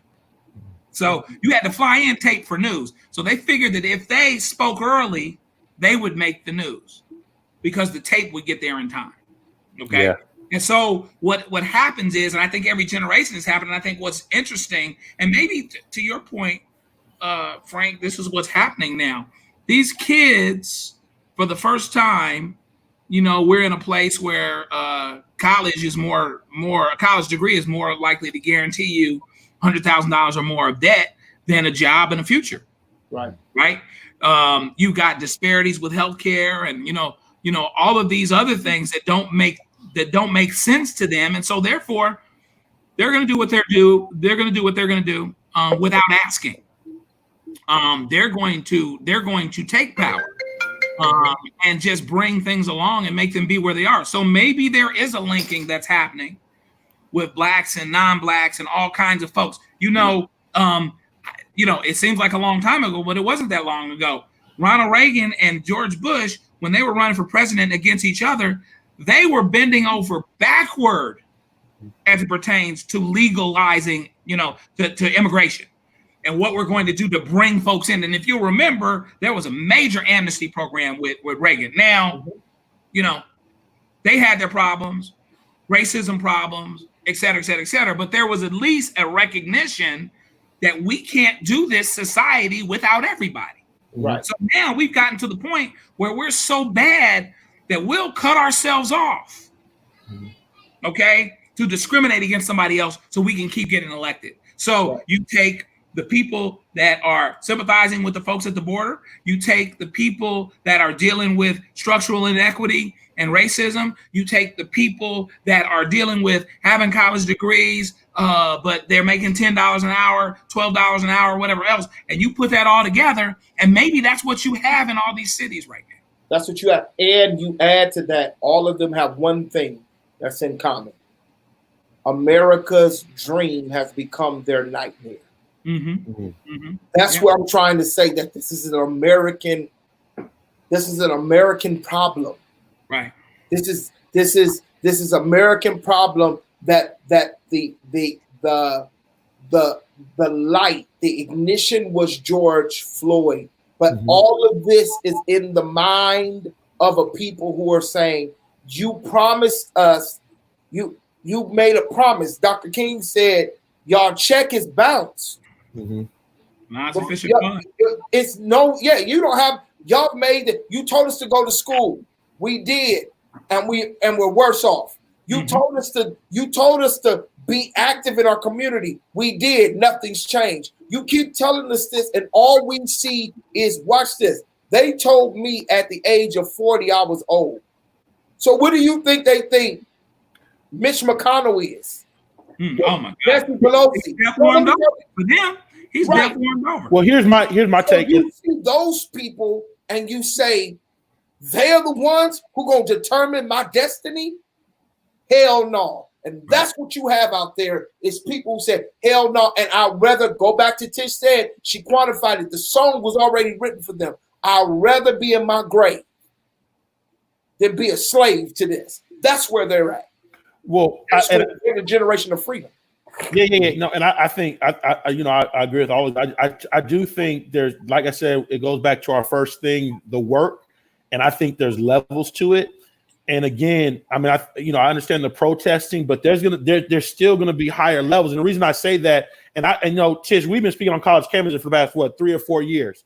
There's been tons of protests, and there's been strategies in place. Let them keep protesting for 2 months, but what are the results? What are the changes? So to me, that's the question. What are the changes? Like we can get out here and protest, and we can loot and everything else. But again, that's why I was so perplexed. Oh, it happens. It works. That's why I'm so perplexed, because it's been doing it, but are things being solved? Is change actually? And Josh, and that's what they're saying. They're willing to burn it down and burn the system down to get your attention. This is not just a college. What I'm saying is, this is just not a college. This is not just when you go to the college. When I was on college, we down there, we tell them we're going to burn it down. We're going to tear it up. We walking down there. Guess what I know? I already know where we can go, what we can do. I ain't going to tear nothing up, because they already know who's leading the thing, and they already had the conversation. I just got to look out. I got symbolism. I got bats in my hands and loud horns, and it's symbolic. I'm in control. That's not what this is happening. And what I'm saying is why? Because I know I was there to get that degree. I know I was in training to go to something that's a bigger career.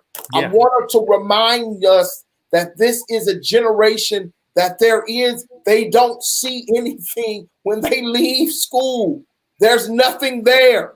When they leave with this degree, we have not shown them opportunity. And so what I'm saying to you is all of that, we're still talking the same conversation. Well, what is going to be the levels? What is not? They don't care about levels. Either there's opportunity, there's not. And I'm going to tell you, when all of this is written, one person who we're going to study and we're going to look at is going to be Bernie Sanders. Because some way this old man tapped into something, and he was able to galvanize people who don't look like him. He doesn't even understand their world. but he did study enough to know that their righteous indignation, and I want to say that, not anger, righteous indignation. They are mad at the mistreatment that a system is broken. He's a man of the people, and these are the people. They are the people. They are the people. The same, to your point, Josh, you talked about, okay, the sit-ins, the marches, all that, but what demands? What is the change? What is actually going to be right? Altered as a result of all of this? Mm-hmm. It reminds me, once again, I'm on the history thing, fellas, okay? If any of the four of us have ever taken an African-American history course in higher ed, it is because and only because of the Black Studies movement. That did not come by universities going, oh, yes, okay, yes, the African-American history class. Let's go ahead and add that to our curriculum. No, it came by students who were 18, 19, 20 years old, 21, and professors going in, marching, taking over a building, locking themselves in, sitting in overnight, civil disobedience, writing letters, petitioning, and then having a list of demands of this is what we want. And if you can meet these, we'll leave. And so I have seen some coverage of different groups during these last 72 hours or so that said, yes, absolutely, we want, to see this happen. Now, of course, we would need that on a larger scale. You're not going to just have some random group in Atlanta or a random group in Cleveland. Oh, sorry. Can they buy? This is the thing. Is the government willing and big enough to buy them? See, what they did was, what we don't want to say is, and we're not going to say it, our problem is our generation, we've been taught to respect our elders so much we won't even critically evaluate them. Mm-hmm. Number one, they bought our leaders. That's what they did. And our leaders went to the table and they made concessions. They bought. Look at all the leaders. Black Studies program, they told them, we'll give y'all a Black Studies program and we'll put you over it. Angela Davis, Maulana Karenga. We'll get you, we'll turn the movement from a collective movement. This is Martin Luther King's movement. The people turn the movement to voting and we'll give you money. Jesse Jackson. I can go on, the list can go on and on to tell you that our leaders got bought in the sense of integration. In the sense of integration. Didn't that happen?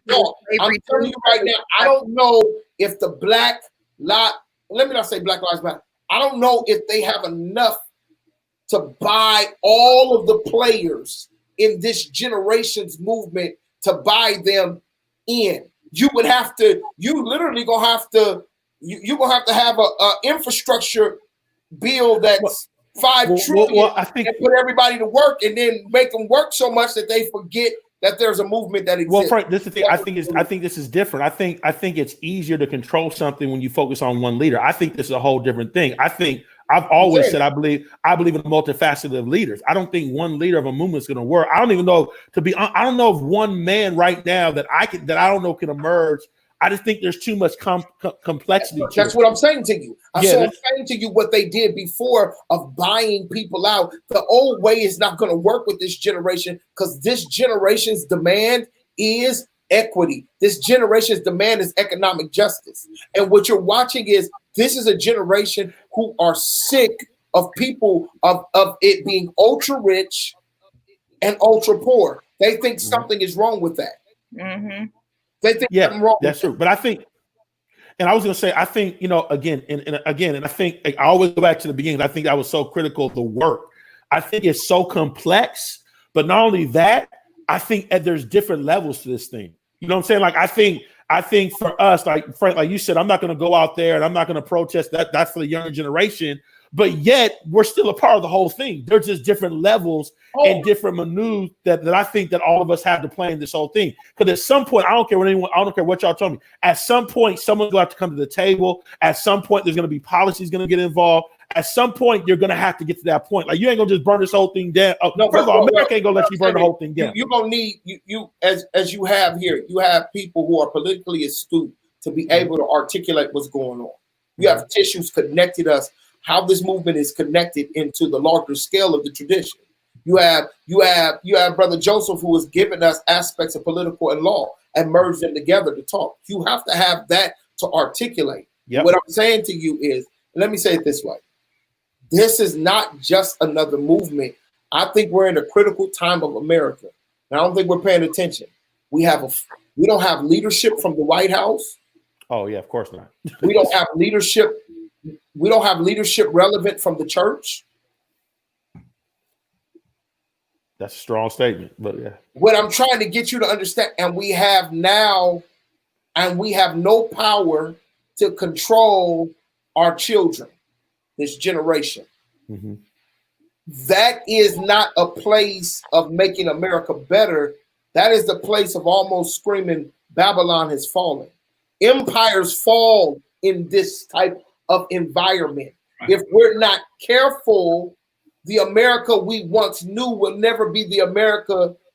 This America great will fall like any other empire if we do not look at this moment. This is not another moment of, whoa, we're radically about to press forward. This is a very critical moment. Well, we might lose who we are as the most powerful nation because it buckles from inside out. Well, that's a whole. When we still talk like, oh well, we're gonna get over this, or we're gonna talk like, oh well, this is gonna die out. And let me bring it back to this, because America doesn't pay attention. The Arab Spring, mm-hmm. when the revolutions will happen there, they have never went back. It hasn't stopped. We just stopped. We stopped reporting on it. There are many countries are still in civil war. They're still in civil unrest. They have fundamentally changed how Arab nations were operating and moving. That's all I'm saying is we might be at a change of a total fundamental change of America, and we're still talking the language before. That's all. See now, I'm not going to go too deep into it, and this is just something I thought about. I'm not saying it's accurate by any means of imagination, but I was under the impression, is this happening on purpose? Because this stuff to me, and this is just, this is my take. It's just my observation. Take it what you want to take it. I'm thinking like we in COVID-19 for 2 months. We in COVID-19, and then this hits. I can't go back to COVID-19. I'm like, they marching everywhere. It's just what happened to COVID-19. So are all these people that are marching, they're gonna get sick? Or you know what I'm saying? So it's just we don't know. We got to see in 2 weeks. So I just feel like I feel like stuff is so systematic, and I'm just like, is there something out there that is trying to systematically just bankrupt America? And that's a bigger issue I want to talk about. Like even when we do about George what's his name? Soros? Sure. Even when we do with these protests, and this is what I'm saying, even when we deal with these protests, and something that came up earlier, you got white supremacists that are there doing just as much damage. There's been reports in Minneapolis where they said it's not us that's doing it, it's the whites that are doing it. So all this stuff is happening. And so now I'm starting to think like what is really going on? And the only way I know how to look at it is just being, and again, I want to go here from a spiritual standpoint, because I think this is spiritual. And I think that there's some truth that we're not going to get from media, that we're not going to get from experts. We ain't definitely going to get from no politicians. And I'm not, and nothing to knock on, I wish I could run, but that's a whole nother discussion. And that's on both sides of the table, by the way. But again, I'm telling you right now, I'm voting Democrat. I ain't no way I vote for Trump, just FYI. But just came around, boy. Let me just say that ain't no way I'm doing it. I'll just say that. And my reasoning behind that is because, well, first, I never voted for Trump. Let me just make that clear. But my reasoning behind that is because I feel like, as crazy as I think the Democratic Party is, I still think we have a better shot at bringing at least some stuff to stabilization, at least bringing people back together, at least making some change. Because I think we're Republicans, it's just a far-fetched reality when it comes to these issues that are affecting our community. But again, coming from spiritual. That's what I want to get to. And oh, the Holy Ghost. I'm sorry, I'm getting pretty young. Well, this is a spiritual talk show right here. So this is my holy thing is addressing the spiritual dynamics behind this whole thing, because there's somebody somewhere that is instituted or trying to do something. Let me say trying to do something. You know what I'm saying? I'm not, I don't want to go too much in my conspiracy, but someone's doing something.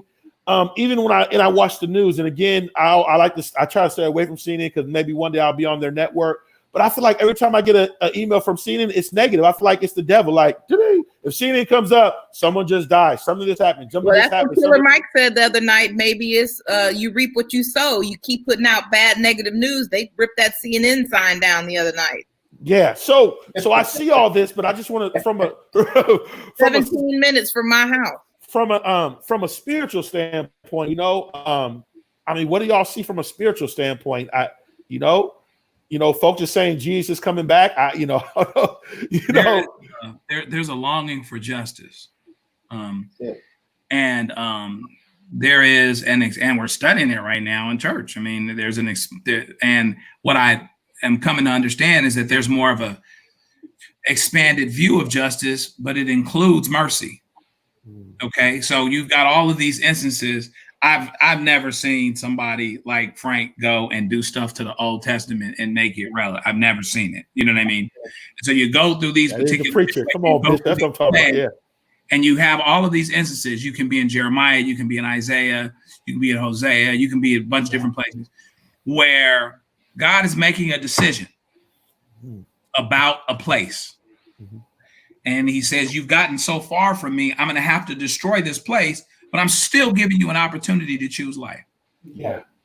See, we're looking at COVID-19 and everybody, dare I say, I'm spending all this time talking about not, painting things with a broad brush, but I have serious concern for every church person, every church leader whose concern has been being restored back to the way things were in February. Because what we really have to understand is that there's been a shift. I agree. There's been a shift.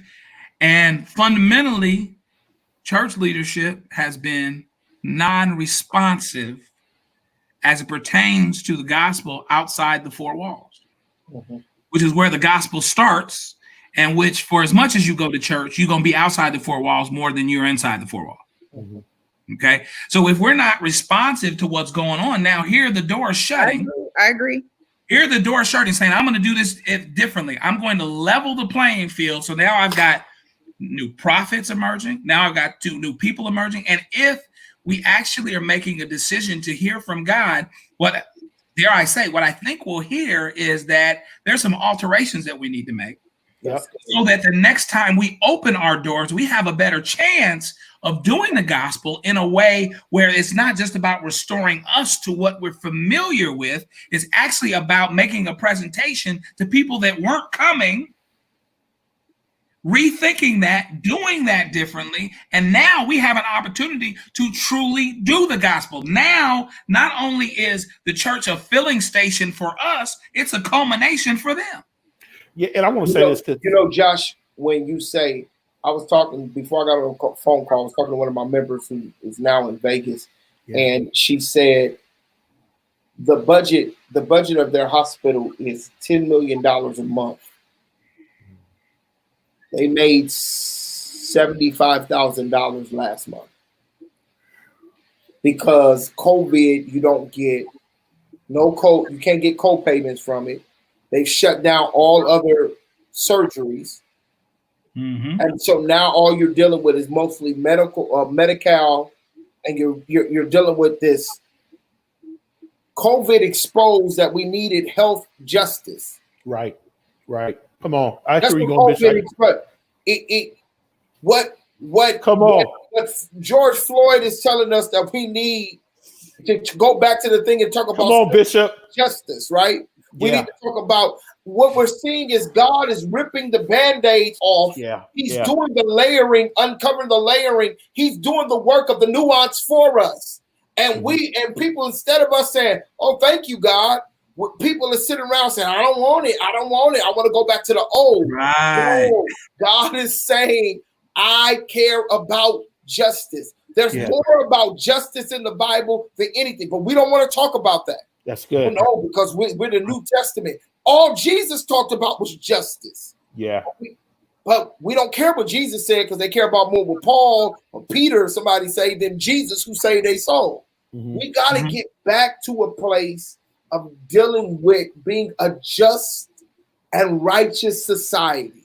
And that means we have to have these engaging conversations here, or otherwise our system is already bankrupt. And what we're looking at is just a delayed reaction. And that's all I'm saying. And so again, it goes back to I think Tish had brought it up. It goes back to I never thought about. I never heard, as powerful as she said, I never heard the story of the sexual assault of Fannie Lou Hamer.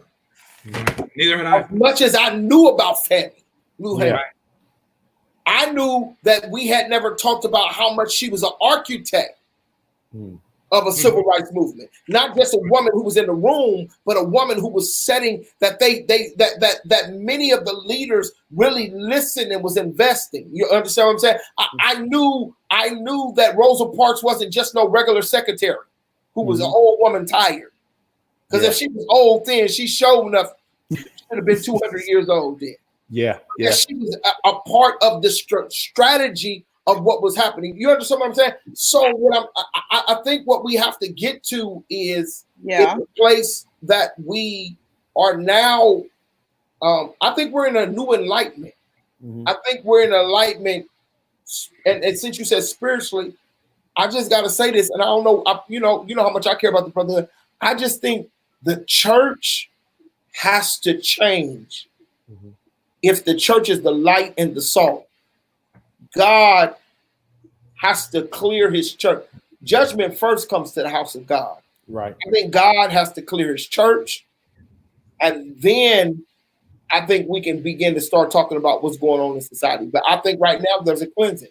I think that's happening. You're watching it happen because, again, like I said, this is Pentecost Sunday, and the church is more worried about shouting and speaking in an unknown tongue than speaking the language of the community. Of the community and the generation that is going on. Yes. That's a problem. That you're more worried about getting somebody to speak a language you don't even know, and that's unfruitful to you, than speaking the language that's going to be effective for who God has called us to. I think you said something real powerful. I like one of them that I liked all of, but what something you really said I thought was real powerful is justice. So we saw racial justice. Well, we saw health justice. We see racial justice. My question is, to be honest with y'all, what's coming next? Because I feel like it seemed like there's a process that's going, and so my question is, what is next? I don't know if it's going to be economic. We saw educational. We needed educational justice. We saw that people could pay money to get right. Yeah. And the problem is the whole problem with that is that people always pay money to get in anyway. We heard Brother Joseph talk about legacy. Yeah. But the problem we have is people paid money to get a scholarship. You paid somebody more money that you could have paid that gave to the school to get the kid in, and you was acting like you was on scholarship when you wasn't. The twistedness. That's all we saying. The twistedness. What USC wouldn't have took $250,000, $500,000, and slid your kid into school? You're crazy. They would have done it all. Right. So here's my question. Here's my question for everybody. What I'm saying is we're seeing them. We just got to now connect the dots to say what is the central focus. I think he said it. Justice. God is calling us back to a just and righteous society. It's about to bring back the moral code.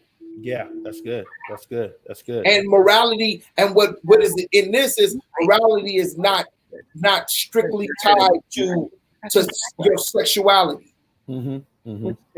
Morality is not strictly tied to your abortion Right. or pro-life, what we tried to tie morality to. Now God is saying, how can you fight and say you should be pro-life and you care about a kid before they come out of the womb, but you don't care about life after the womb. Right.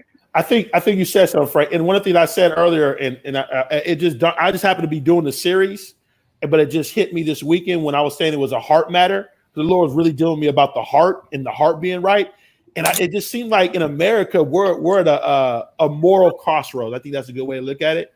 And I think there's a moral crossroads going on just on all levels. You know what I'm saying? When you go back, Frank, when you go back to the issue we're talking about with people on the borders and the way they were treating children there, and then we go to education, and then we go to health. I mean, it's just there's so many issues, and the question is, and Frank, I don't even think, to be honest with you, I don't even think it started now. I think it started. Thank you, Holy Spirit. I feel this. I think it started when Trump was elected, because that to me was a moral challenge. How can you, as a Christian, celebrate, approve, and say, I stand by this person selected by God, and all the moral negativity he said and he's spewing to all kinds of people? I think I don't way back there. I don't even think it's that. I think where the church went wrong is when they tried to justify. They tried to justify spiritually that Trump was ordained by God. There's some things you can't lie on God about. Yeah. Oof. and so look what happens. We got to get back to the economy. We got to get back to the economy. Yep. So we're going to open up. You opened up, and guess what just happened? The people burning down your economy. Because it doesn't matter if it's COVID. Oh my God. Doesn't matter if it's COVID. It doesn't matter what it is. You're going to have to deal with the issue. April 24th. The issue is not sickness. The issue is not money. The issue goes back to what you say. We got to deal with justice. So it doesn't matter if you open up.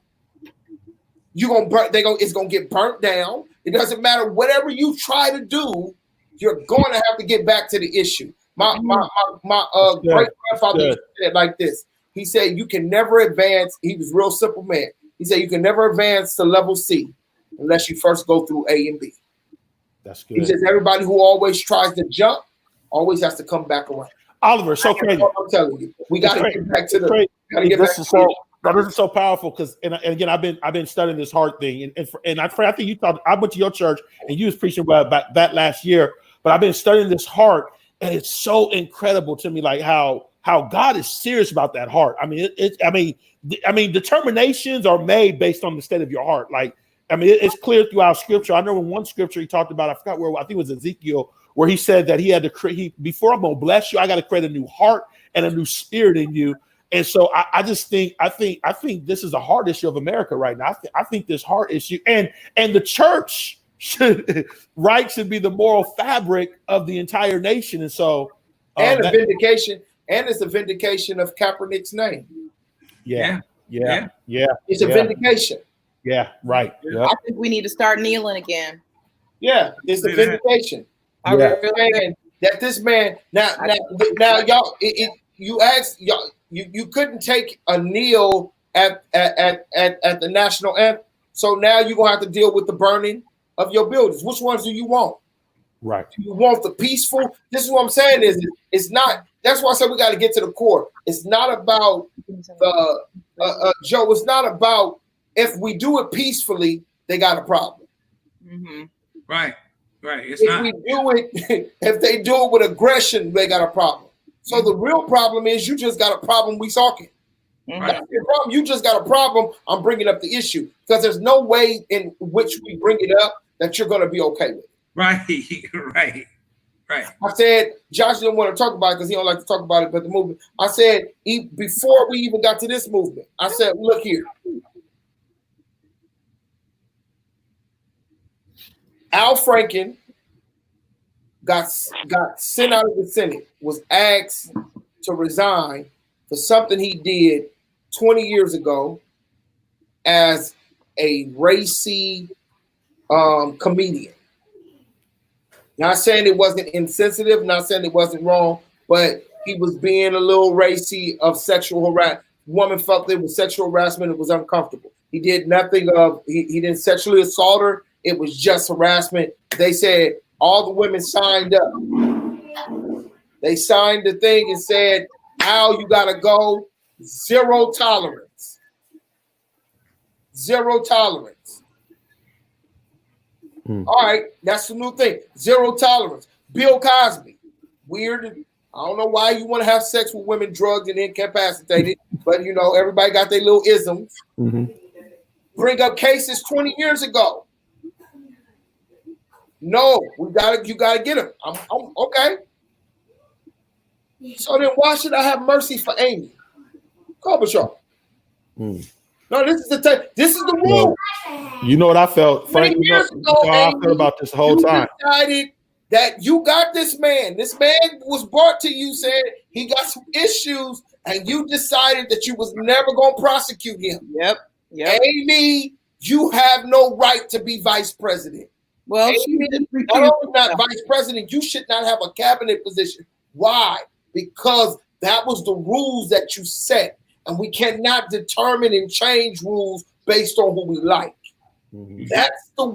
That's the problem we have, and the Democratic Party has when they want to make these decisions emotionally and not work on the nuance, or as you said, the unlayering.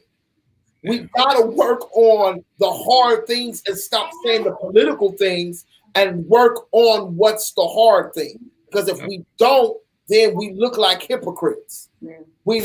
Those are the issues we have. And that's what I want to say. And I think this is critical, because you said something real powerful. And I think it's so critical. And this is what I see. I see people reverting to certain voices and certain people speaking, and I feel like it's falling on deaf ears. And I think that's a major shift. Like in a sense, when we deal with, and again, we deal with generations, you'll find this in the workplace. There's different ways of communication.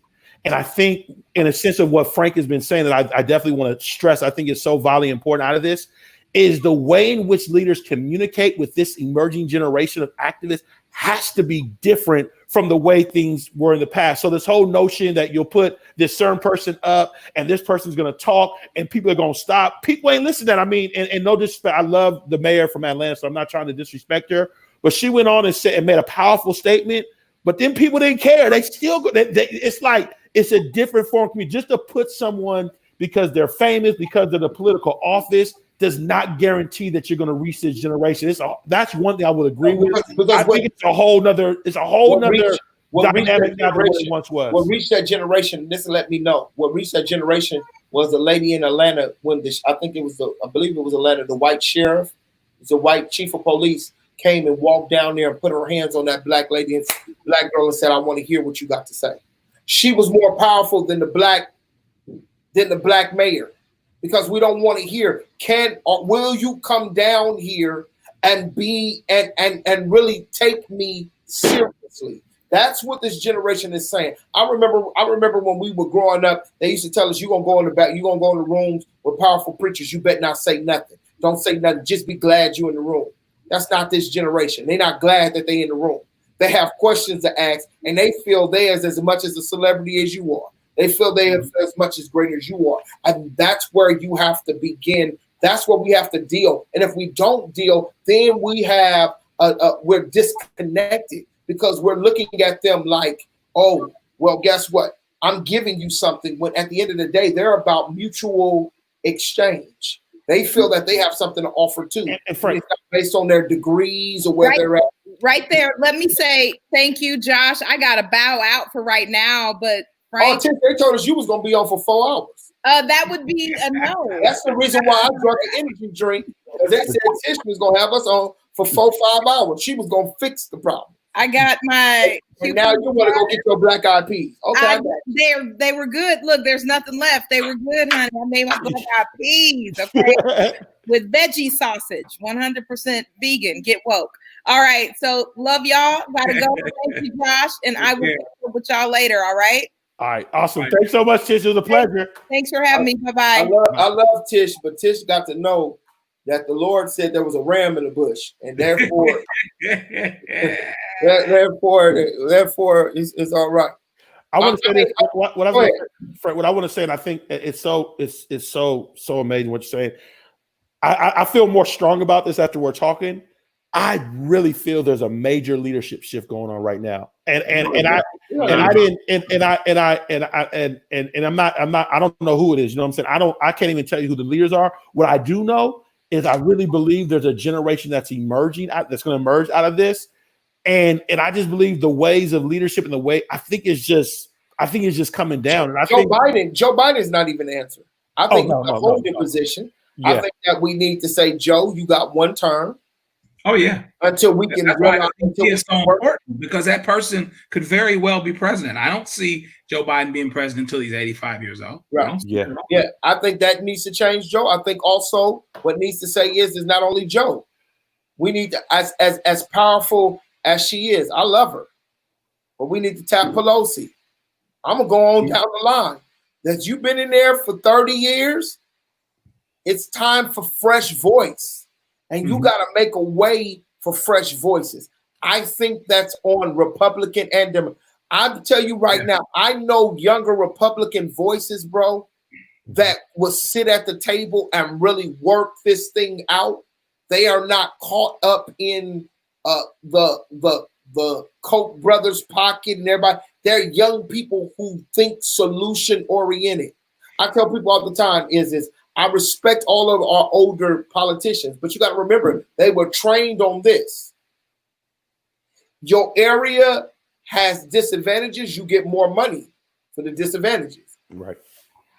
You didn't see a lot. You haven't seen areas change only because of regentrification.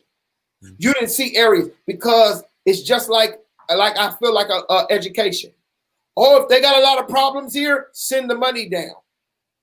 Instead of rewarding people for change, instead of rewarding people for showing advancement, instead of rewarding a community to show of uplift, that you're dealing with a generation who says we want to see results. That we cannot say it's okay for Black people to still live in the ghetto.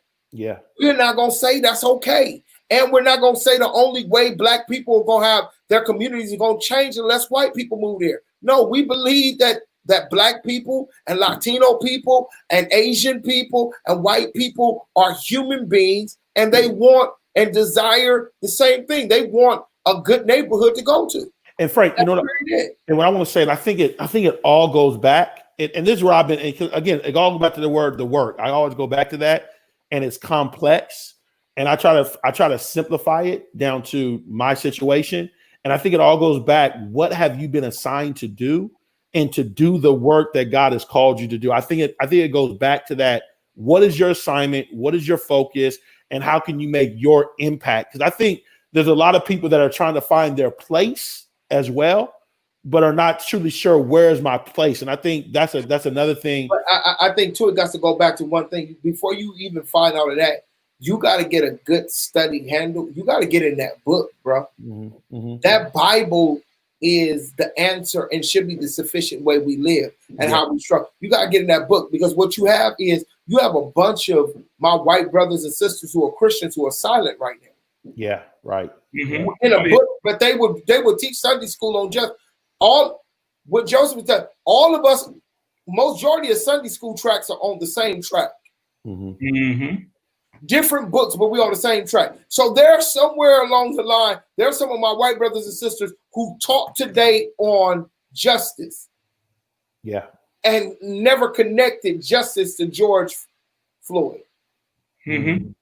Yes, Lord. You know what I'm saying? Say that. And I'm not saying all white people. I'm just saying that until people get, because how do people know God's voice and know what they called to do if they have not studied him? My children know my voice because they're around me enough. They have studied my voice. We are telling people, you got to know what God called you to do. And some of that stuff ain't God. It's your own ambition. Yeah. You got to get in that book and get to know God's voice for yourself. That's good. That's good. And remember, we talked about this, Frank. I think I brought this up to you about a year and a half ago. And I remember I had told you, it's kind of crazy. I'm, like all this stuff is like, I feel like I'm getting flashed, but like God showed me a lot of stuff. So I've been praying to show me, but but I was talking to you about preaching on diversity. And I said, we need to preach on it more in the church. And I believe it was you, or may have been someone else that had told me that when preachers start preaching on that, it would affect their ministry. Remember we talked about that? Mm-hmm. And how and I think that's one of the challenges a lot with not all preachers, I'm not going to say all, but some preachers, is that if they're going to get out here and preach, it's going to affect their following. Like I have a guy out here that's really popular, and the moment he started getting up here and talking about justice and talking about Black Lives Matter, his followership just started to fall, which he's going to still keep doing it. But I think that's a critical thing to think about as well. Like people don't want to hear that. But what do you call? Who are you called to? This is God's house. See, the problem is with a lot of preaching is a lot of us do idolatry. Mm-hmm. We fell in love with God's bride. Mm-hmm. Mm-hmm. We sleeping with God's bride. That's why if you look through the whole Bible, you'll realize God made sure the only people who was around his bride was eunuchs. Mm-hmm. The only people who served the king around the king's woman was a eunuch. They had to be castrated so they wouldn't be messing with the woman. Mm-hmm. And the problem with a lot of these preachers, that's almost the kind of notion of the, Catholicism about being married. Like you should be dedicated to the Lord, right? Mm-hmm. The problem with a lot of preachers is that we're sleeping with God's bride. We think the church is our wife. Mm-hmm. So if God tells me to change my message and the people fall off, that's my business. If right now our church is I'm going to start talking about reopening. If the people don't come back, there's no buildings to reopen. Why would I have church by myself if the people who are not comfortable coming back? Yeah. Do I feel like I'm a failure? No, I would feel like this season of my life, mm-hmm. I've done what God has asked me, and there's a new season in my life. Mm-hmm. A lot of preachers feel like if they don't have their crowds, if their churches are not what it used to be, they feel like they're a failure. Right. You're not. You got to know different seasons change. You're not going to be in the same place forever. I think me and Joe talk about all the time of how you start planning where you going and your exits and all of that. Mm-hmm. That notion you stay in the same job for 45 years to get that diamond award. Gold watch. That's not it no more, bro. And I think that's what we have to get to is that certain seasons of your life, God will make changes, and you got to be able to shift to that change. We talk about Isaiah right in the middle of the book. Isaiah goes from judgment to total hope. Mm. I mean, to the point where most theologians say it must be two different Isaiahs. Different. So what happens when God makes that shift? What happens if God says, Joe, total motivational speaking, total shift? Yeah. What happens if he says, Josh, okay, no, I'm shifting you from college. No, I'm shifting you here. Totally. Boom. And what happens is many of us have not learned how God may turn. We talk about that wheel in the middle of a wheel, how those wheels were situated where they could turn at any moment in time. That's how God, he's a wheel in the middle of a wheel that God will make sometimes turn. And what has happened is COVID has turned us. Yeah. And I'll share this. I'll share this from my personal experience, and I share this like a lot of speakers. Man, COVID has shifted me. Like there's some things that opened up that I'm seeing that I would have never thought about if it wasn't for COVID. As far as the whole virtual, the whole e-learning, that's been a whole new. Doing this right here, Frank. We didn't start this hell COVID. This we wouldn't be on right now. If it wasn't for COVID, we would not be on right now. But in addition to that, there's been some Leader for Christ. So we do Leader for Christ. I was doing these launch nights every single month. And because of COVID-19, I can't do no launch nights. I'm on every Wednesday preaching, or my wife helps me as well. That was a total shift. And I told our team, I was like, I ain't going back. I ain't doing no launch night for the rest of this year. Like it's done. I'm gonna stay online and then I'm gonna do we got like a whole worship thing we're doing this Saturday. We're getting ready to start. And to be honest with you, Frank, this is my thing. And I'm gonna start tapping on you to preach too, Frank. So one of the things I want to start doing is not just me. I don't want to be preaching every single week. I want to start having other voices come and be preaching. And what I realized is God was doing something bigger than just this, again, I may do a launch done every quarter. I may go back to that. but I'm keeping this online because there's other voices, man. I got Frank, you got Adriana, got my wife. I got all these people in different places. This gives me the opportunity, not to say I got no large following, but gives me the opportunity to give other people to be blessed by these anointed voices that may have not been otherwise able to come all the way to Miami and preach at launch night. So there's a lot of good. So I think the thing is, and again, it goes back to this whole protest. I think it goes back to this heart, and it goes back, and all of us, it's like you got to put your ego down. I was even thinking today about pride, and the Lord was talking to me about, like, because we've been we've done a lot of studying, done a lot of research, but the Lord was like, stay humble because there's still more lessons to teach you. And I think sometimes people get to a point where they think they know it all, or you've been this way and that way, where we lose our humility to the sense that this thing of learning never stops growing. And so I think that heart matter is critical in the shift. Yeah, I agree with that. And let me make this last point. I'm going to have to go, but to the point of the heart. Yeah. One of the things that God is really looking for us is having a pliable heart. And there are ways in which that people receive the notion of having a pliable heart, but there's other ways where we forget and we don't take it there. As it pertains to a pliable heart, most of the time we talk about being willing to make changes that are obvious changes that need to be made. Well, I used to be a player from the Himalayas. Now I need to settle down, or whatever else. I need to not lie, cheat, and steal. I'll make the changes that I need to make. And since that's the bridge in understanding that having a pliable heart is not just about changing bad conduct into good conduct.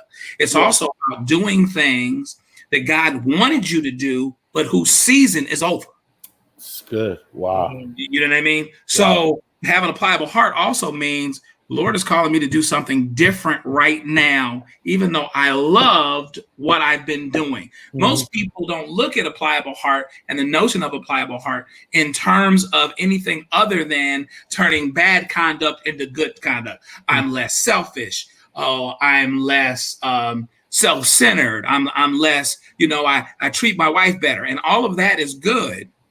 But having a pliable heart also means the church is closed for 3 months. I'm not going to rush to open it because, among other things, I'm not going to be doing the gospel quite the right way unless I do it safely, so that the people that I know are coming back can also help draw the others that wouldn't be back. Now I can talk about all the things that we're doing. So having a pliable heart means having a willingness to change, having a willingness to change seasons. Yes. You know what I mean? And a lot of people skip that. There's so many people that want to just go back to church and have things be the way that they were. And if you are looking around now and and your goal is the way things were, you're you're totally missing it. I mean, you're totally missing it. You're absolutely correct. Hey, Joe, let me ask you this question before you go. How is your daughter processing? Because she, this is her generation, and how is she processing these things and what's going on? And there are layers. One layer is feeling scared for me as a Black man. That's one thing that's happening. And we've had those. I had to hug her today. She was crying about it and the whole thing. And we've done that because she is she's like my wife in that injustice really gets under her skin. Okay. And that's what's lovely about her. She's very non-threatening and she's got a certain appearance or whatever else, but she hates injustice. She absolutely hates it. So she feels really bad about that. But she also understands the conversations we're having. She had a conversation with a white friend of hers yesterday who reached out and said, I'd just like to talk. Can I just ask you some questions? And in that way, it's not a bad thing that she's unthreatening any more than it was for me when I was on the Redlands campus. And I was the second Black student body president in 82 years. And they might not have asked the more radical seeming brother that question, but they'll come ask me. As long as I'm talking with the radical brother, it don't matter. We can run to Boston and get there. Right. It doesn't matter. There's an argument that Malcolm scared people into listening to Martin. Whatever gets it done. But we're really getting a vision for how what she is looking at from a career standpoint really can be brought out. She has a real concern about bringing stories and things to light that need light brought to them. And so it's interesting to watch because we'll sit and we'll watch these things. And despite feeling very heavy, me personally heavy-hearted about the things that are going on or whatever else, I really have an optimism most of the time that I can't explain. And this week has not changed that. Yeah. Particularly when I look at this next generation and the power that they're going to have to do. And to that point, they are really more about equity. They are really more about freedom. They are really more about, they're less about the order of things. She's at least as astute politically as I was then, but better in terms of nuance and thoughts related to justice and equity and those types of things. So I think she sees opportunities too, even though she's grieved somewhat. She really that brother that got arrested who was standing doing his job. Yeah, I was going to ask, that guy went to Northwestern. He's Medill. He went to the school she's going to now. And so I'm looking at her, I'm saying, look, hey, you know what I mean? Get it. I'm trying to get her to embrace broadcast journalism. I actually see her on television. You know what I mean? Right. And so if you can look at that, here's this opportunity to be part of stories where you're standing at the front of it, whether you're producing them, whether you're using your writing to do something else, to convey things, to go into advocacy or whatever else. I think that she, despite it being scary at moments for sure, just the things that are going on and how uncertain things are or whatever else, you look around and you see people your age weighing in and being part of what it is that's going on and really trusting they have this innocence where they're less hypocritical, and God can really work with them because they don't have a whole lot of tradition and stuff fogging them up. Yeah. You know what I mean? Even at my age, when I was her age, I was still working from, this notion of how I was taught to do things or whatever else, with all the good and the bad all in it too. There was some hypocrisy there. There was some spiritual superiority there. Oh, I'm spiritual and God loves me or whatever else. But I don't need to work on my game. I don't need to make those changes. Whether or not you decide the Lord is in your life is going to be the Lord of your life is a separate question from how you decide to live that life.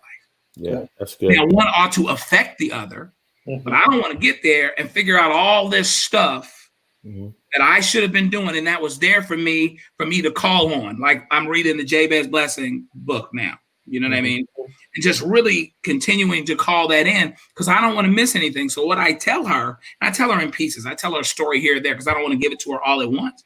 Is that I'm really watching her and I'm inspired by her because they've got something that either we used to have or we never had. And I want to follow that. That's why I like speaking to young people because they spot a fake in a second. Yeah. You know what I mean? So you get our age, we like to be lied to. And we'll pay you to lie to us. Right? That's what I like about what's going on with her now. And because she's part of this generation that can really, really do some things. And she's paying attention. She's learning politics from the ground up, dealing with issues, local issues.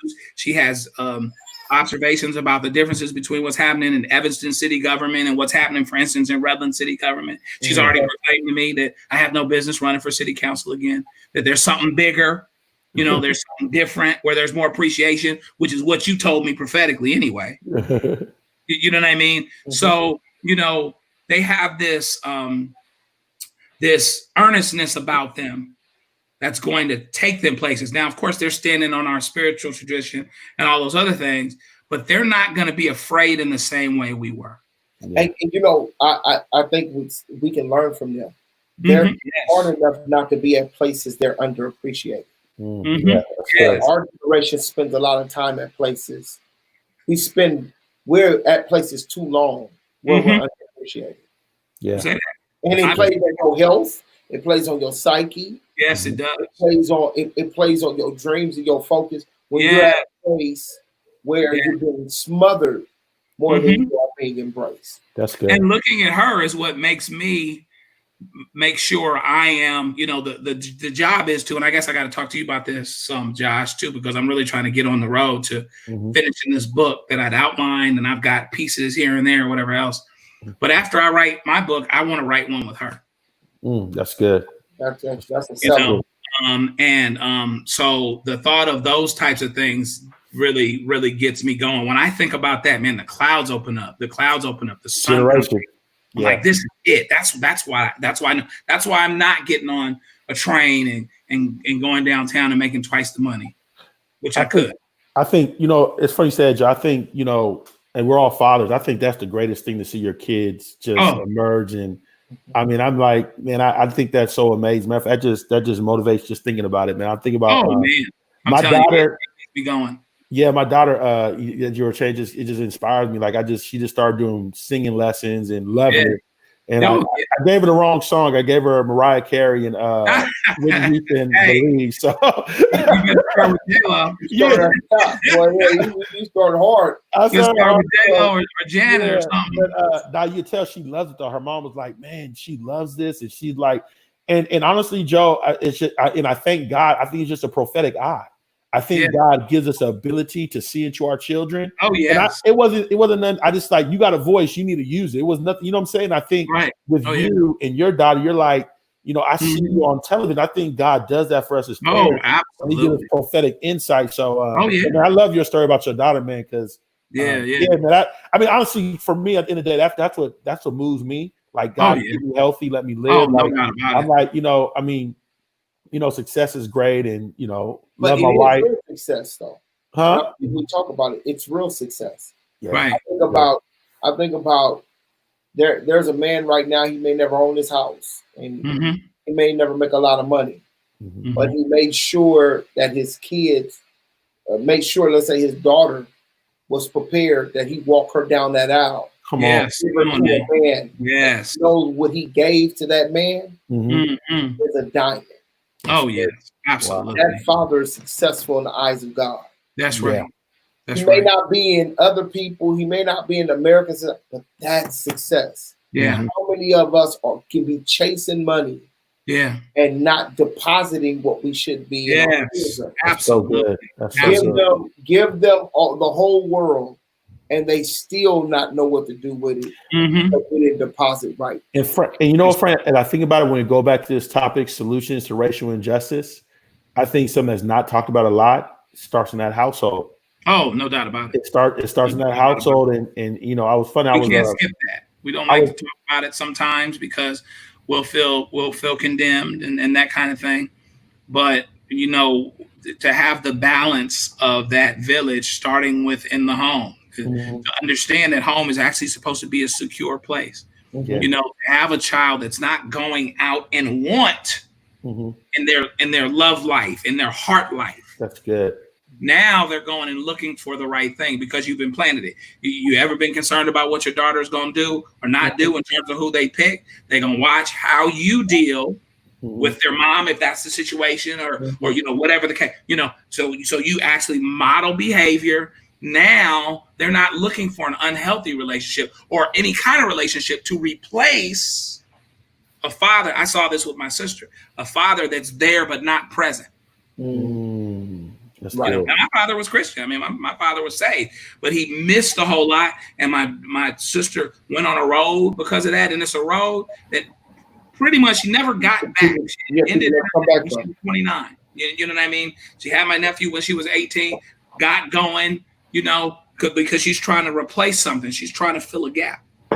Yeah. So if you can send them out complete and not broken, that's it. Because they're rich folk. They got kids that's broke all in pieces. Yeah, it's good. Yeah, you're right. Broken pieces. And they'll use the money to amplify whatever's going on here. Right. And figure out there's nothing to it. That's why you read about certain people on TMZ all the time.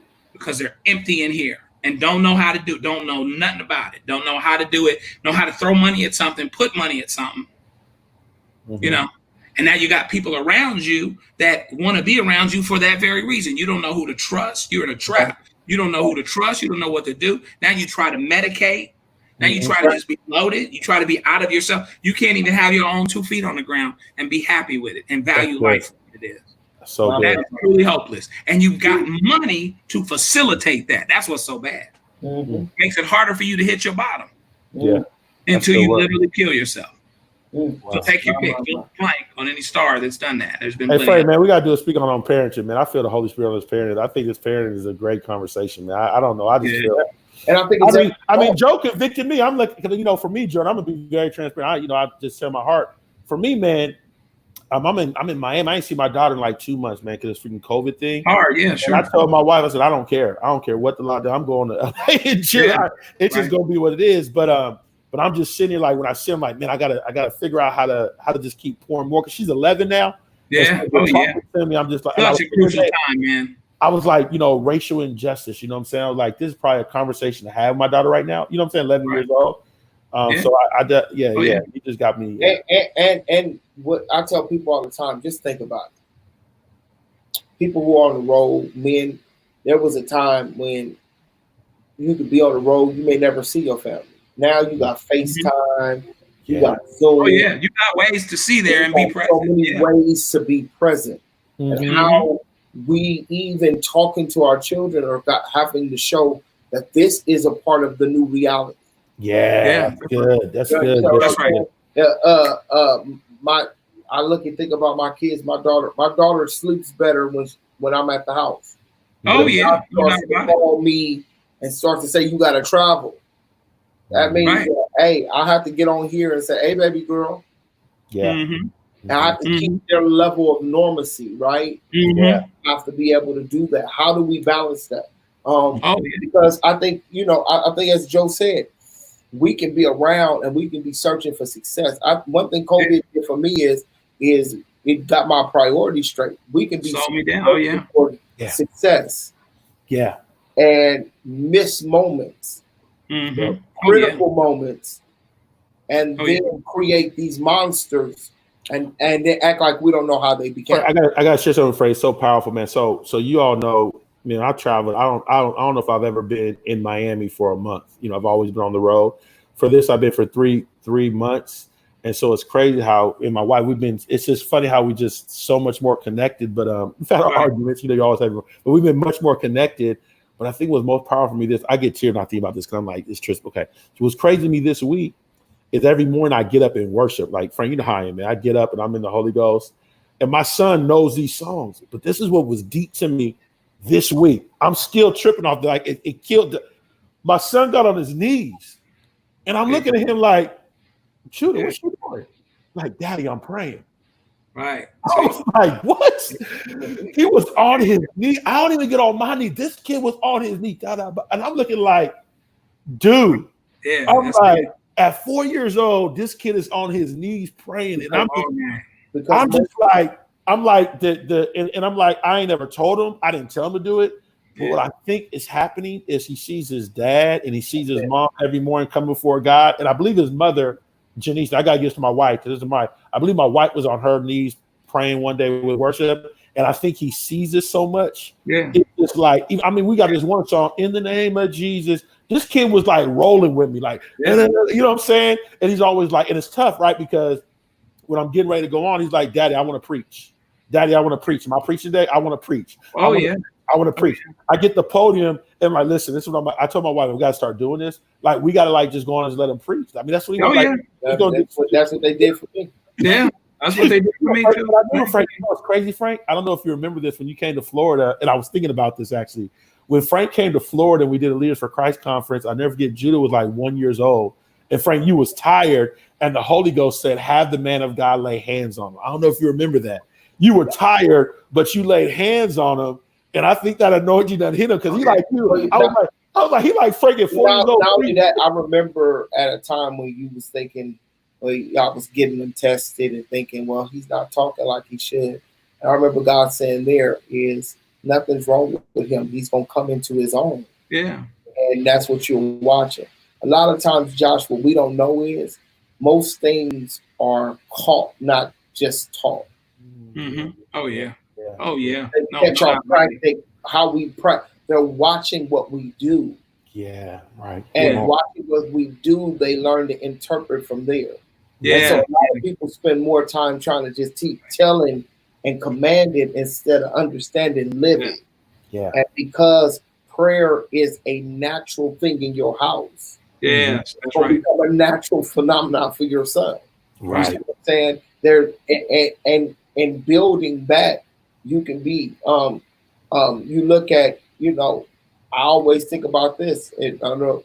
I have to teach my daughter. My daughter might be single for a while because I try to get her a relationship with her father. I look at, as Joseph's relationship. Can't no man just come and tell his daughter anything. Right. Yeah. No man come in there and start talking to his daughter like you about to do. Right. Yeah. That's not what he set up. That's right. Mhm. Her life ain't been set up. She'd be looking like, whoa. Right. Whoa. Yeah. That's foreign. We don't do that over here. You understand what I'm saying? Is that we set the standard for our children.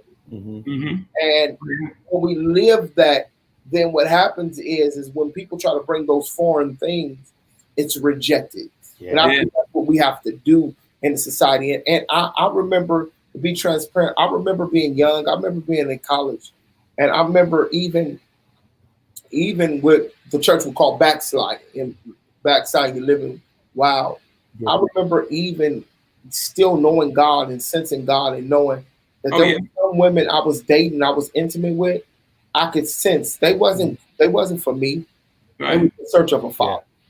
Mm-hmm. Yeah. Mm. See? It wasn't because I had so much game. It wasn't that I thought I was so fine. It was just they were in search Of a father.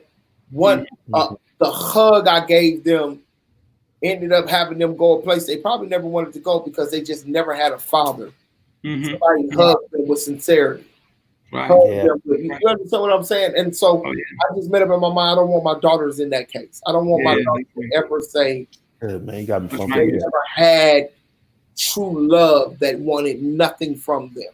That's But right. my daughters are sustained. I can't save them for everything because there's so much going on in this world. My daughter come back home talking about, I'm a savage. I'm like, Lord have mercy. Oh, my son. So he said, Frank. My son said, "I'm the devil." Frank, but a lot of this stuff you don't know what they're watching. No, that's my wife. My wife is like YouTube. Hey, Janice, Frank. She was like, what he been watching? Janice got the whole. My wife got this whole. My wife got this whole iPad. She done censored and deregulated. No, I'm serious. I mean, my daughter was telling me I got her on kids YouTube, and then she comes back in. Daddy, they're just getting up and using the bathroom, and this boy, he just gets up, his pants is down. I must have jumped up and said, "What the heck?" Because what you don't know is you don't know who is tapping. You don't know what sicko is using kids' YouTube to get you. You have to be able to pay attention to those things. My daughter's YouTube be so loud, we ain't got her headphones, but every now and then, even beyond the censor, I still can't. I can't let the censors. I have to be the censor, right? And look and say, what do you listen to? Let's look at that together. Let's go. We have to do those things in order to keep your kids. And when you hear stuff like that, you got to root it out immediately. You know what I mean? Immediately, You got to engage those things. So parenting, I think what people don't realize is parenting in itself is a job. Right. Yeah. Right. And I sense for people, marriage is a job, Mm-hmm. parenting is a job, and you still got to go to your regular job. You got to do your job. Yeah. It never changes for sure. All right, gentlemen. All right, Joe. man. You ready, man? I love, man. Love you, Joe. Thanks, Joe. Good to see you. Oh man, appreciate you guys. Thank you. Yes, sir. All right, I'll be at the end because it's almost 12 minutes. I ain't even ate yet, man. Yeah, I haven't either. I need to go in there. My wife hit me up on the thing and said, "Let me fix your plate." I was like, "No, I'll come up there and get it." Man, tonight was great, man. I got to tell you, man, I'm wired. Tonight was real good. I loved it. Substantive, man. I think, substantive dialogue. I think it's, substantive dialogue. Man. Yeah. Good guests, good people talking. Yeah, I loved it. Great minds. Huh? Great minds. Great minds. Yeah. So what's your final thoughts, Bishop? What you on the night? I think the solution is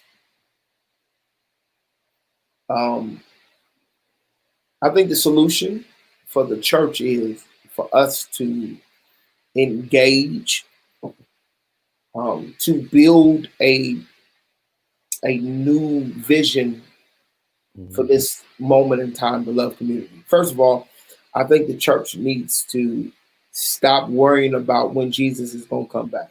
Mm-hmm. Acts chapter number 1, they said, the disciples said to him, Jesus, will this be the time you will now restore the kingdom of Israel? And he said, those things, the times and the seasons are not what you should worry about. Those are what the thoughts of the Father. That's the mind of the Father. Yeah. You shall be witnesses of me when the Holy Spirit has come upon you. That's how he goes into that conversation.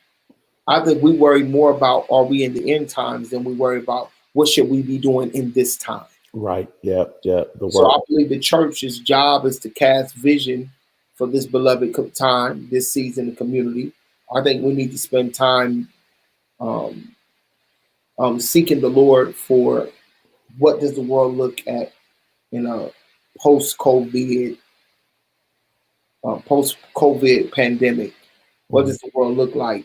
And if we can cast that vision well, if we can stop trying, as I'm doing now, let's stop trying to be commercial. Yeah, that's great. Yeah. Right. Yeah. Entertainment changed, and the church still hasn't changed. Yeah. If you watch the major shows that people are watching on entertainment, they not poised. These things can be shot at your house. You see what I'm saying? Right. Yeah, that's where we had it. Yeah. And people just want raw and relevance and authenticity. That's the big authenticity. Yep. And I think that's what we got to do. And we've been spending more time in style and not substance. And then I think for those who have substance, people want also for you to be able to explain. You can't be so wise that people don't understand. Yeah, practicality. You can talk. Yeah, you can talk the common language. And so I think that's what we are. And I think once the church sets that vision, sets those goals, and sets that culture, that dynamic, that moral code, the world will be different. Yeah. How do we engage now the new generation? We lost the young lady who was running, and she got caught up in scandal. Her husband threw all the pictures out. Young millennial girl, she had won in a Republican district out in California. And then she was dating one of the girls in her campaign, her and the husband. It was a wild life, threesomes and switching, open relationship. It was wild. My question is after she went through all of that, she went through all the times that she wanted to just die. It's humiliating, all of that. Yeah, it's tough. Yeah. I wonder if there was those who were there to minister. Right. Yeah. Where were the leaders? Where are the shepherds to politicians? Who are the shepherds to the rappers? Who are the shepherds to the athletes? Right? They probably do better because they got chaplains now. But who are those who are engaging in places of influence? Yeah. That are helping people build a moral code. Right. That's good. And I think that's what this generation needs. Yeah. Preachers who have no churches, but who are called to pastor people in the kingdom to help them to come into a moral code, into God's justice and righteousness. And that's what I would say. I think it's more of a kingdom shift. I think it's so kingdom right now. And I think it's so much kingdom, and just in different places, where God places you to be at. But I think I'm excited. I think you got to be in touch with. Yeah, you got to be in touch and intentional. Yeah. I think you can't wing it no more. I think the wing period is over. Yeah, you got to be ready. Yeah, these smart generation. This generation ain't stupid. They very smart, so you got to be. Yeah. And they're very not only just smart, they're just they're very like they don't hold they wrong. So they'll let you know. Like they don't feel that bad. There's times when people pulling the wool over your head, you're like, okay, I'm gonna let it go. This generation, no, they're gonna tell you. They're gonna let you know. Yeah, they're gonna let you know. Yeah, they're gonna let you know. So but again, like I tell people, I don't care how bad it looks, I'm excited. Oh, I'm very excited. Yeah, I think honestly, I just think this protest has given us a little more time to to find what God has for us. I think my big thing, I mean, we talked about it. I think the protest is important, but don't let it distract you.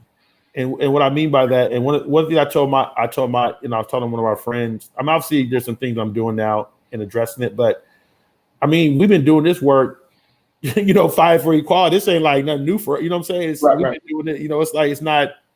There's different challenges, and obviously you're there to bring value to people. And obviously we're talking about it, but at the end of the day, I think for us, our vision is for all people to be, to help all people.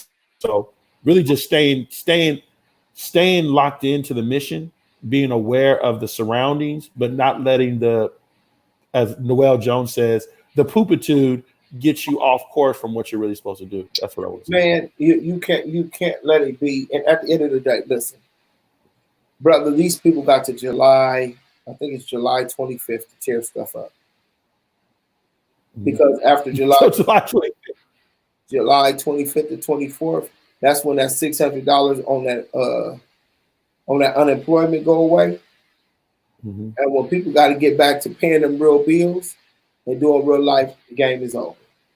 I'm not saying they're going to last that long, but also I think we have to do a real assessment. What happens when we have to lock people up and they stop being social beings?